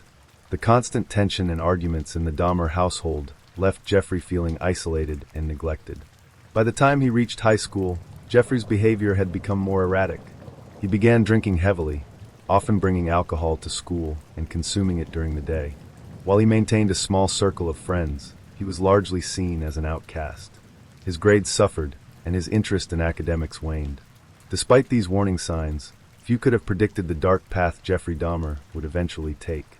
His descent into violence and depravity would be shaped by a combination of factors, including his repressed homosexuality, his feelings of inadequacy, and his growing obsession with control and domination. Jeffrey Dahmer's killing spree began in the summer of 1978, shortly after his high school graduation. At the age of 18, he was left alone in his family's home in Bath Township, Ohio, while his parents finalized their divorce. It was during this time that he committed his first murder. On June 18, 1978, Dahmer picked up 19-year-old Stephen Hicks, who was hitchhiking to a rock concert in Chippewa Lake Park. Dahmer lured Hicks to his home, promising him beer and a place to hang out. The two spent several hours drinking and talking, but when Hicks attempted to leave, Dahmer panicked. Fearing abandonment and desperate to keep Hicks from leaving, Dahmer struck him over the head with a dumbbell, killing him. He later confessed that the killing was not premeditated, but rather an impulsive act driven by his fear of loneliness. After killing Hicks, Dahmer dismembered the body in the basement of his home. He meticulously removed the flesh from the bones, dissolved it in acid, and crushed the bones into powder, which he scattered in the woods behind his house. This method of disposal would become a hallmark of Dahmer's later crimes. Stephen Hicks was the first of Dahmer's 17 victims, and his murder marked the beginning of a dark and horrifying chapter in Dahmer's life. Following the murder of Stephen Hicks, Dahmer's life appeared to return to a semblance of normalcy. However, beneath the surface, he was struggling with deep-seated urges and a growing desire to kill again. In the years that followed, Dahmer enrolled at Ohio State University, but dropped out after one semester due to poor grades and his worsening alcohol addiction. In 1979, he enlisted in the U.S. Army and was stationed in Germany. While his military record was unremarkable, his drinking continued to spiral out of control, and he was eventually discharged in 1981. After leaving the Army, Dahmer returned to Ohio but was soon asked to leave his father's home due to his erratic behavior. He moved to Milwaukee in 1982, where he found work at a chocolate factory and lived in a series of apartments. It was during this time that his homicidal urges began to resurface. For nearly a decade after the murder of Stephen Hicks, Dahmer did not kill again. However, his fantasies of control and domination grew more intense, and he began frequenting gay bars and bathhouses, where he would drug and sexually assault men. These assaults were a precursor to the horrific crimes he would commit in the years to come. In November 1987, Jeffrey Dahmer committed his second murder, ending nearly 9 years of dormancy. His victim was 25-year-old Stephen Twomey, whom he met at a bar in Milwaukee. Dahmer lured Twomey to the Ambassador Hotel, where he claimed to have no intention of killing him. According to Dahmer's later confession, he blacked out after bringing Twomey to the hotel room and awoke to find him dead. Twomey's body bore signs of strangulation, though Dahmer claimed he had no memory of committing the act. The murder awakened something in Dahmer, and he quickly devised a method to dispose of the body. Dahmer transported Twomey's body to his grandmother's house, where he dismembered it in the basement. He removed the flesh from the bones, dissolved it in acid, and disposed of the remains in the trash. Twomey's skull was cleaned and kept as a macabre trophy, a practice that would become a disturbing pattern in Dahmer's later killings. With the murder of Stephen Twomey, Dahmer began a killing spree that would claim the lives of 15 more young men and boys over the next 4 years. Each murder was marked by increasing brutality and depravity, as Dahmer sought to fulfill his twisted fantasies of control, domination, and possession. Jeffrey Dahmer's victims were primarily young men and boys, many of whom were gay or marginalized individuals. He preyed on his victims in bars, bus stops, and other public places, luring them to his apartment with promises of money, alcohol, or companionship. James Dockstader, 14 years old, murdered in January 1988. Dahmer lured James to his grandmother's house with the promise of $50 in exchange for posing for photographs. He strangled James before dismembering his body. Anthony Sears, 24 years old, murdered in March 1989. Sears was Dahmer's first victim whose body parts he preserved for sexual gratification. He kept Sears' skull and genitalia in his apartment. Eddie Smith, 27 years old, murdered in June 1990. Smith's remains were dissolved in acid, but his skull was kept as a trophy. Ernest Miller, 22 years old, murdered in September 1990. Dahmer strangled Miller and kept several of his body parts, including his heart and biceps, which he later admitted to eating.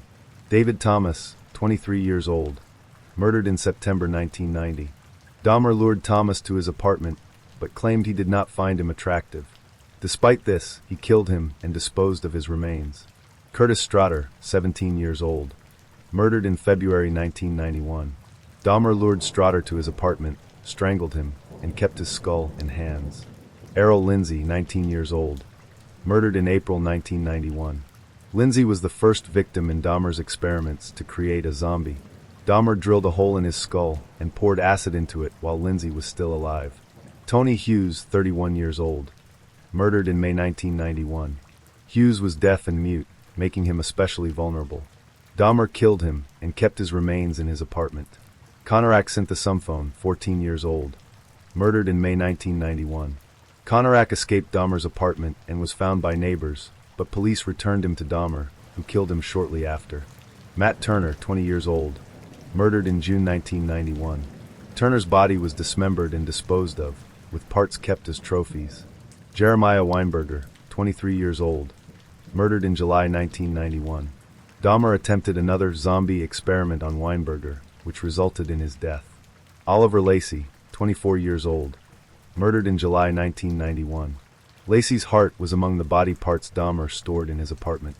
Joseph Bradehoft, 25 years old, murdered in July 1991. Bradehoft was Dahmer's final victim before his arrest. After the murder of Stephen Twomey in 1987, Jeffrey Dahmer's descent into depravity accelerated at an alarming pace. The years between 1988 and 1991 saw him commit the majority of his murders, with methods that grew increasingly calculated and cruel. During this time, he refined his approach, developed his macabre rituals, and began fully indulging in his darkest fantasies, which included necrophilia and cannibalism. Dahmer's modest life as a chocolate factory worker and seemingly harmless loner masked a sinister double existence. To the outside world, he was an awkward, quiet man. Inside his apartment, however, he was committing horrors that would one day shock even the most hardened investigators. James Dockstader, January 1988. In January 1988, Dahmer killed his second victim, 14-year-old James Dockstader. James, a runaway of mixed Native American and African American descent, had been living on the streets of Milwaukee when Dahmer approached him outside a gay bar. Dahmer offered James $50 to come back to his grandmother's house for nude photos. Once there, Dahmer plied the boy with alcohol laced with sleeping pills. After James passed out, Dahmer strangled him and sexually assaulted his lifeless body. His methods showed a disturbing familiarity and control. Dahmer had begun to refine how he subdued his victims. After the murder, Dahmer dismembered James' body in the basement, a process that he carried out with chilling precision. He dissolved the flesh in chemicals, crushed the bones, and disposed of the remains in the garbage. No trace of James was ever recovered, robbing his family of the chance for a proper burial. This murder marked a turning point for Dahmer. No longer haunted by guilt as he had been after killing Stephen Hicks, Dahmer felt emboldened. He later admitted that he found the process of killing and disposing of James easier than his first victim. Anthony Sears, March 1989. Anthony Sears was a 24-year-old aspiring model who became Dahmer's fifth victim. Dahmer met Sears at a gay bar in March 1989 and convinced him to return to his grandmother's house. This murder was significant in Dahmer's progression as a killer because it was the first time he began preserving body parts for long-term gratification. After strangling Sears, Dahmer dismembered his body in the basement. However, instead of disposing of all the remains, he kept Sears' skull and genitals, preserving them in acetone to ensure they wouldn't decay. These trophies became part of a growing collection that Dahmer described as a way to keep his victims with him forever. This act of preservation highlighted Dahmer's increasing obsession with control and possession. He later explained that he wanted to create a shrine of human remains to honor his victims, a plan that would come to horrifying fruition in the years to come. Moving to apartment 213. By 1990, Dahmer's grandmother had grown suspicious of his behavior. The constant smell of chemicals, late-night visitors, and his increasing isolation led her to ask him to leave her home. In May 1990, Dahmer moved into an apartment at 924 North 25th Street in Milwaukee, a nondescript building that would become the site of his most infamous crimes. Apartment 213 was a small, one-bedroom unit, but for Dahmer, it was perfect. Living alone allowed him complete freedom to indulge in his fantasies without the fear of being interrupted. The apartment soon became a chamber of horrors, filled with tools for dismemberment, chemicals for dissolving flesh, and eventually, the preserved remains of multiple victims. The move marked the beginning of Dahmer's most prolific killing spree.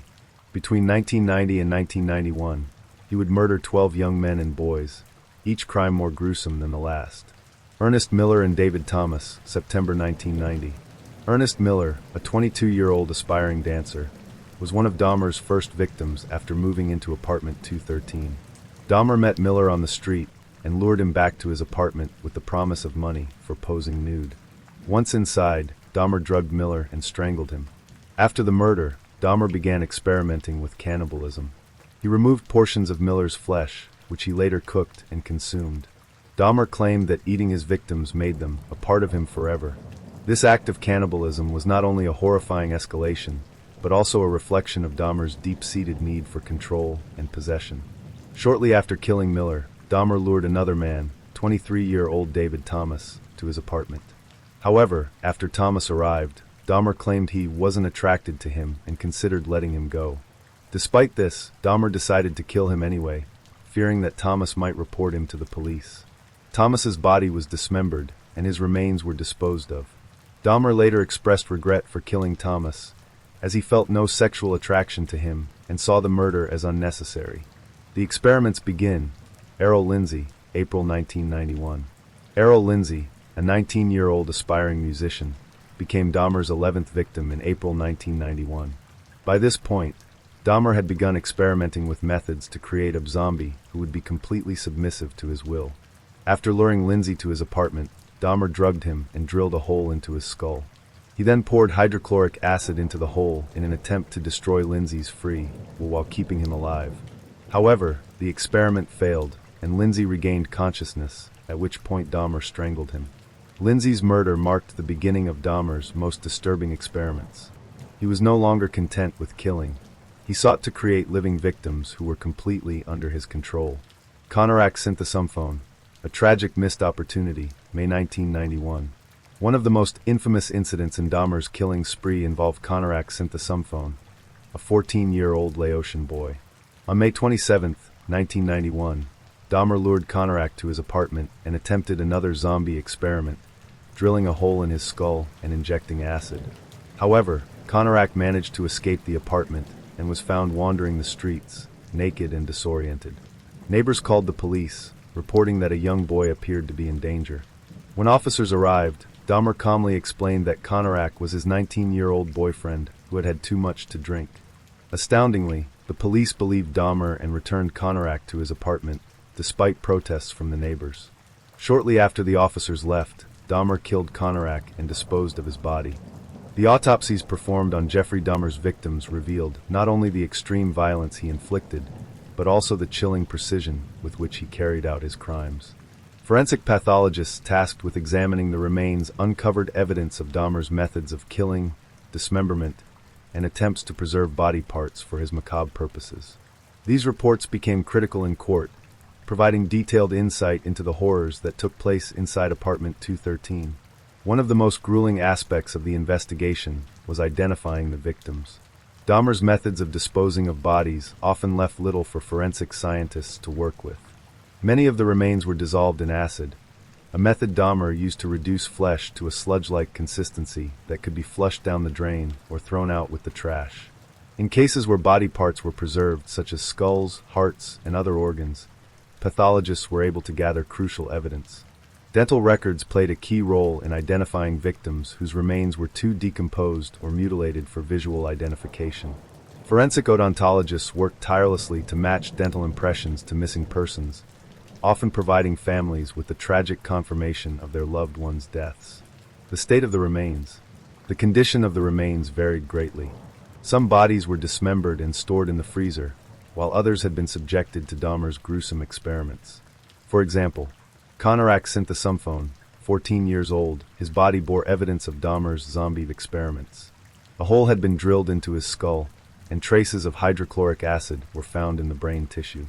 This autopsy became one of the most chilling pieces of evidence presented during the trial, as it demonstrated Dahmer's attempts to create a living, submissive victim. Ernest Miller, 22 years old, pathologists found evidence of cannibalism. Portions of Miller's flesh had been removed, cooked, and consumed. His heart and biceps were preserved in Dahmer's refrigerator. Oliver Lacey, 24 years old, his autopsy revealed similar mutilation.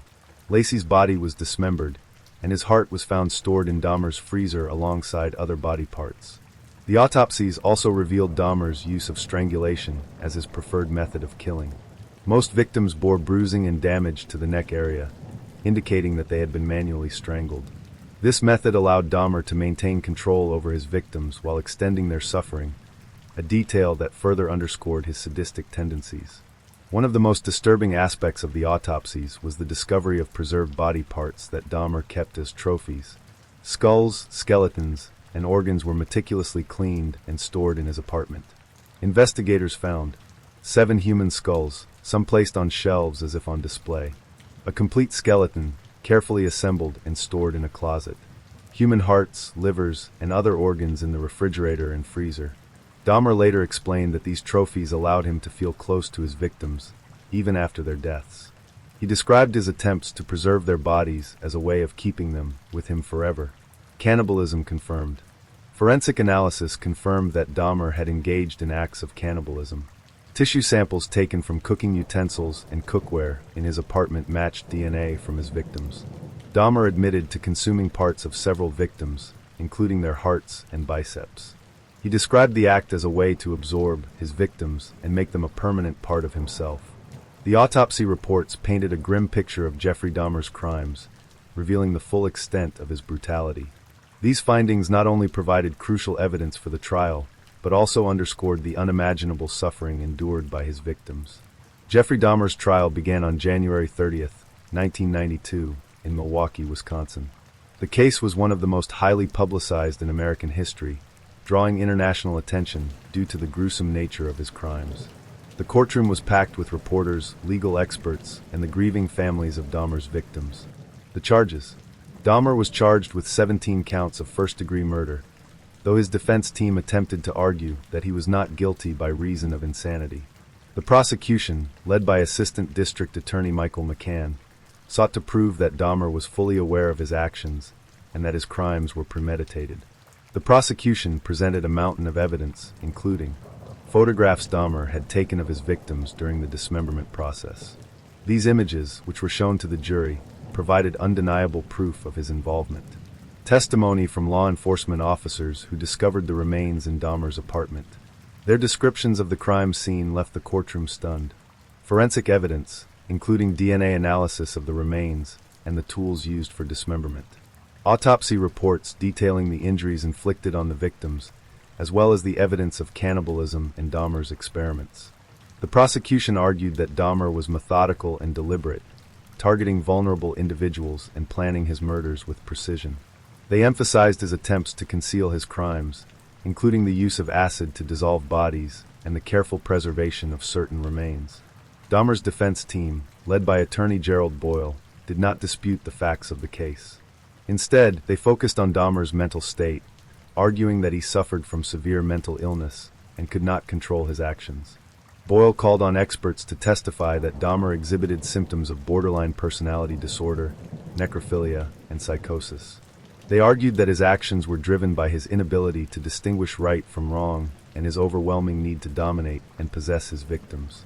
However, the prosecution countered with their own experts, who testified that Dahmer was fully aware of the illegality and immorality of his actions. They pointed to his efforts to evade detection and his detailed confessions as evidence that he knew what he was doing was wrong. The verdict. After 2 weeks of testimony and 1 day of deliberation, the jury rejected the insanity defense. On February 17, 1992, Jeffrey Dahmer was found guilty on 15 counts of first-degree murder. He was sentenced to 15 consecutive life terms in prison, amounting to 957 years. The families of the victims delivered powerful impact statements during the sentencing phase, expressing their grief and anger. One of the most memorable moments came when Rita Isbell, the sister of Errol Lindsay, screamed at Dahmer in court, saying, "I hope you rot in hell." Dahmer remained stoic throughout the trial, occasionally expressing remorse but offering little comfort to the families of his victims. Jeffrey Dahmer was sent to the Columbia Correctional Institution in Portage, Wisconsin, where he was placed in protective custody due to the nature of his crimes. Despite this, he expressed a desire to accept responsibility for his actions and reportedly refused special treatment, saying he deserved to face the consequences of what he had done. Life in prison. Dahmer initially spent much of his time in isolation, but in 1994, he was allowed to interact with other inmates. He reportedly became a born-again Christian during his incarceration, engaging in Bible studies and expressing a desire for redemption. However, many questioned the sincerity of his conversion, given the magnitude of his crimes. On November 28, 1994, Dahmer was attacked and killed by fellow inmate Christopher Scarver while performing janitorial duties. Scarver, who was serving a life sentence for murder, later stated that he killed Dahmer because he was disgusted by his crimes and felt he had shown no genuine remorse. Dahmer's death marked the end of a life filled with horror and destruction. For the families of Dahmer's victims, his death was met with mixed emotions. Some felt relief that he could no longer harm anyone, while others lamented the fact that he never truly paid for his crimes. The pain of losing their loved ones remained, with many families continuing to struggle with grief and trauma. The Confessions of Samuel Little, America's most prolific serial killer. In 2012, Samuel Little was arrested on a narcotics charge in Kentucky. At the time, he appeared to be just another aging drifter with a long history of petty crimes.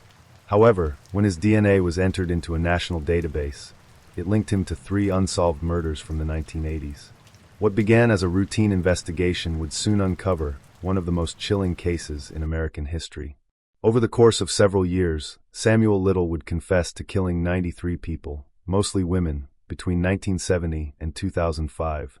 While law enforcement has confirmed 60 of these murders as of 2023, the sheer scale of his crimes makes him the most prolific serial killer in U.S. history. His victims were often marginalized individuals, sex workers, drug addicts, and other vulnerable women whom society had largely overlooked. Little's method was as cold as it was calculated. He would strangle his victims, leaving little evidence behind.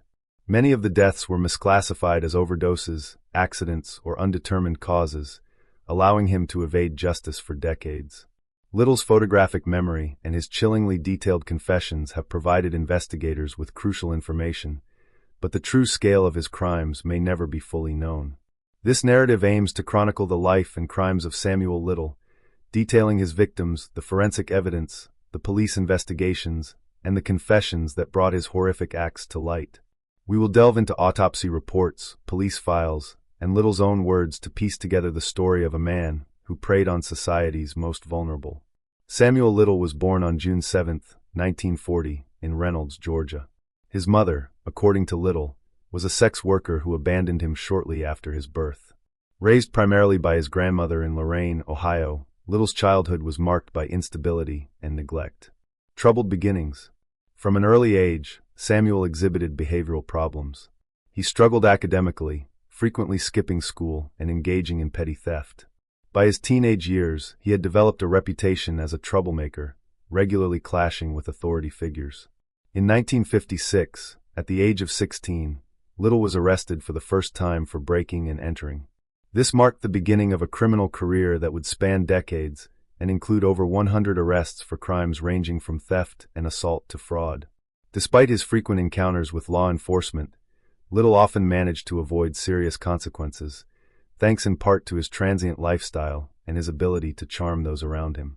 A drifter's life. Little dropped out of high school and spent much of his early adulthood drifting across the United States.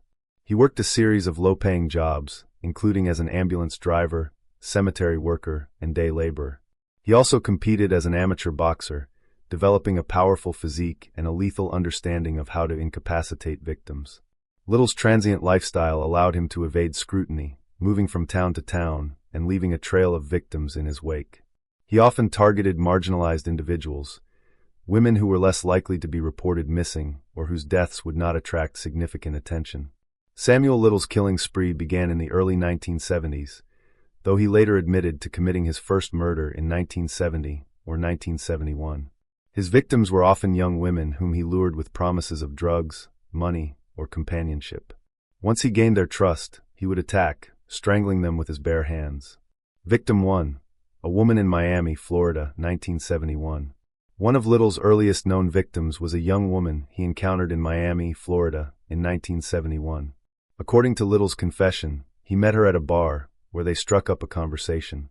He offered her a ride, and she agreed. Little drove to a secluded area, where he attacked her. He later described how he strangled her while looking into her eyes, a detail he would repeat in many of his confessions. He then dumped her body in a rural area, leaving no evidence behind. The woman's body was later discovered, but her death was ruled an accidental overdose due to the lack of visible injuries. This misclassification allowed Little to evade detection and continue his killing spree. Victim 2. A woman in North Little Rock, Arkansas, 1973. In 1973, Little killed another young woman, this time in North Little Rock, Arkansas. He described her as a slender black woman in her early 20s. He met her at a local bar and offered her a ride. Little drove to a wooded area, where he strangled her and left her body. Decades later, he provided investigators with a chillingly accurate sketch of the victim, based on his vivid memory of her face. A pattern emerges. Throughout the 1970s, Little continued killing, refining his methods and targeting victims who were less likely to attract attention. Many of his victims were sex workers or women struggling with addiction. Their deaths were often misclassified as overdoses, accidents, or natural causes, allowing Little to operate with impunity. By the 1990s, Samuel Little was beginning to show signs of aging, but his predatory instincts and chilling ability to kill without remorse hadn't diminished. Though his frequency of murders slowed compared to his peak in the 1970s and 1980s, Little continued his spree, taking advantage of the same vulnerabilities in law enforcement systems and targeting the same marginalized victims who were unlikely to be missed or extensively investigated. The 1990s and early 2000s were also a time of great change in forensic science. The advent of DNA testing and the growing use of national databases meant that crimes once considered unsolvable were now being re-examined. Yet Little's ability to evade justice persisted due to the lack of coordination between jurisdictions, his transient lifestyle, and the fact that many of his victims' deaths were misclassified as accidents, overdoses, or natural causes. Victim 77. An unidentified woman in Las Vegas, 1993. In 1993, Little murdered a woman in Las Vegas, Nevada, whose identity remains unknown. According to his later confession, she was a petite black woman in her early 20s. Little met her at a casino, where he often sought out his victims. Casinos, with their transient populations and bustling, anonymous crowds, provided him with the perfect hunting ground. Little offered the woman a ride, promising companionship and perhaps money or drugs. He later described how he drove her to a remote area outside the city. There, he strangled her with his bare hands, gazing into her eyes as he took her life, a signature behavior he would later confess to repeatedly. The woman's body was discovered in a desert area, but the lack of obvious injuries led authorities to classify her death as a potential overdose. Without any forensic evidence pointing to foul play, the case went cold. It wasn't until Little's confessions decades later that investigators found closure for this murder, though the victim's name remains unknown. Victim 85, a woman in Tupelo, Mississippi, 1995. In 1995, Little struck again, this time in Tupelo, Mississippi. The victim, whom Little described in chilling detail during his confessions, was a young black woman. Little sketched her face years later, recalling her high cheekbones and wide eyes with eerie precision.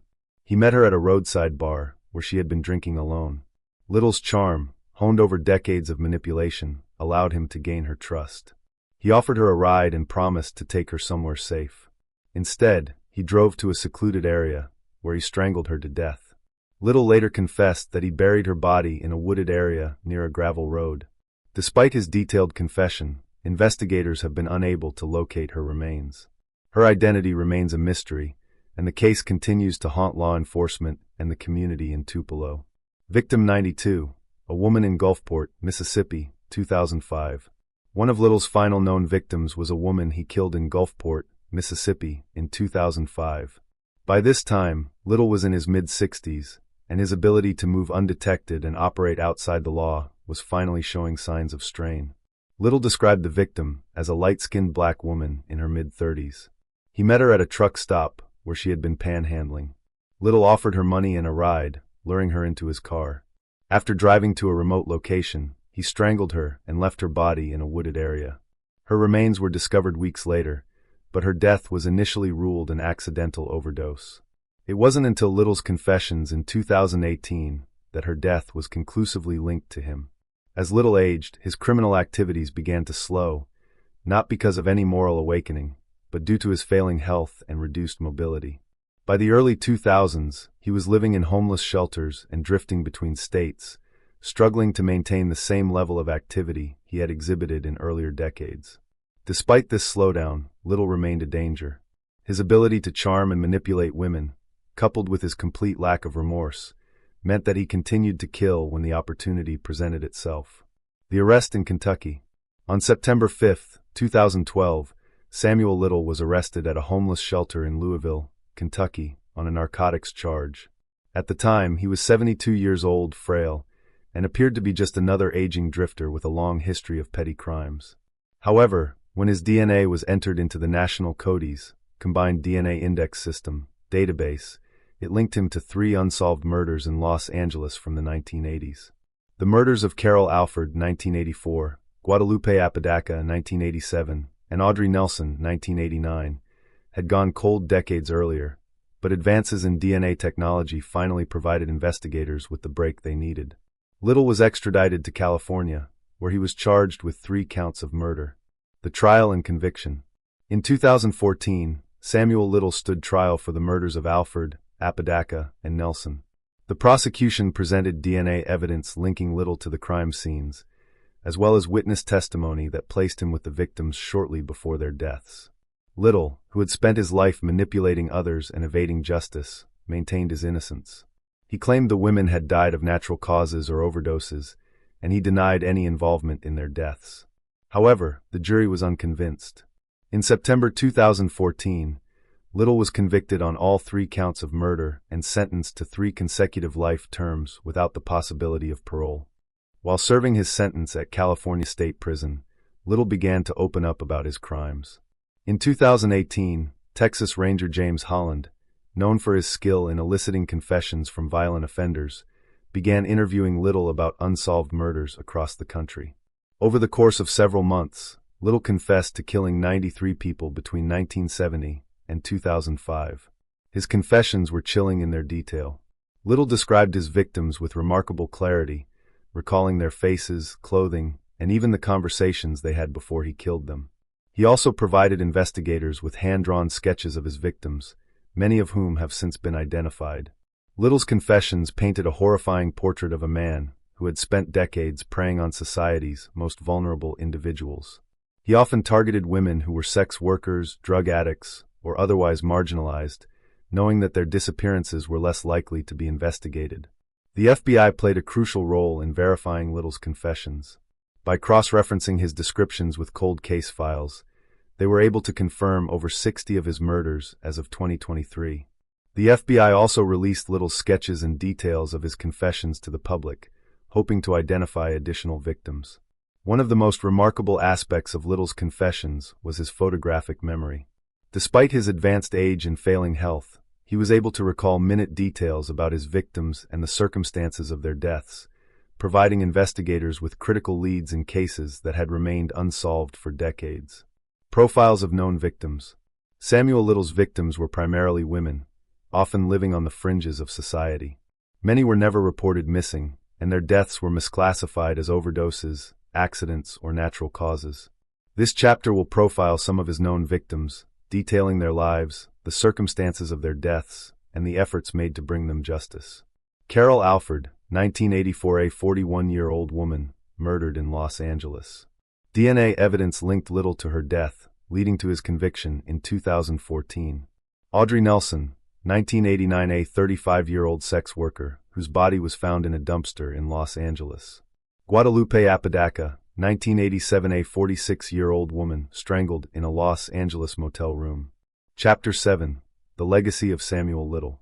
Samuel Little died on December 30th, 2020, at the age of 80. His death marked the end of a horrifying chapter in American history, but his legacy endures.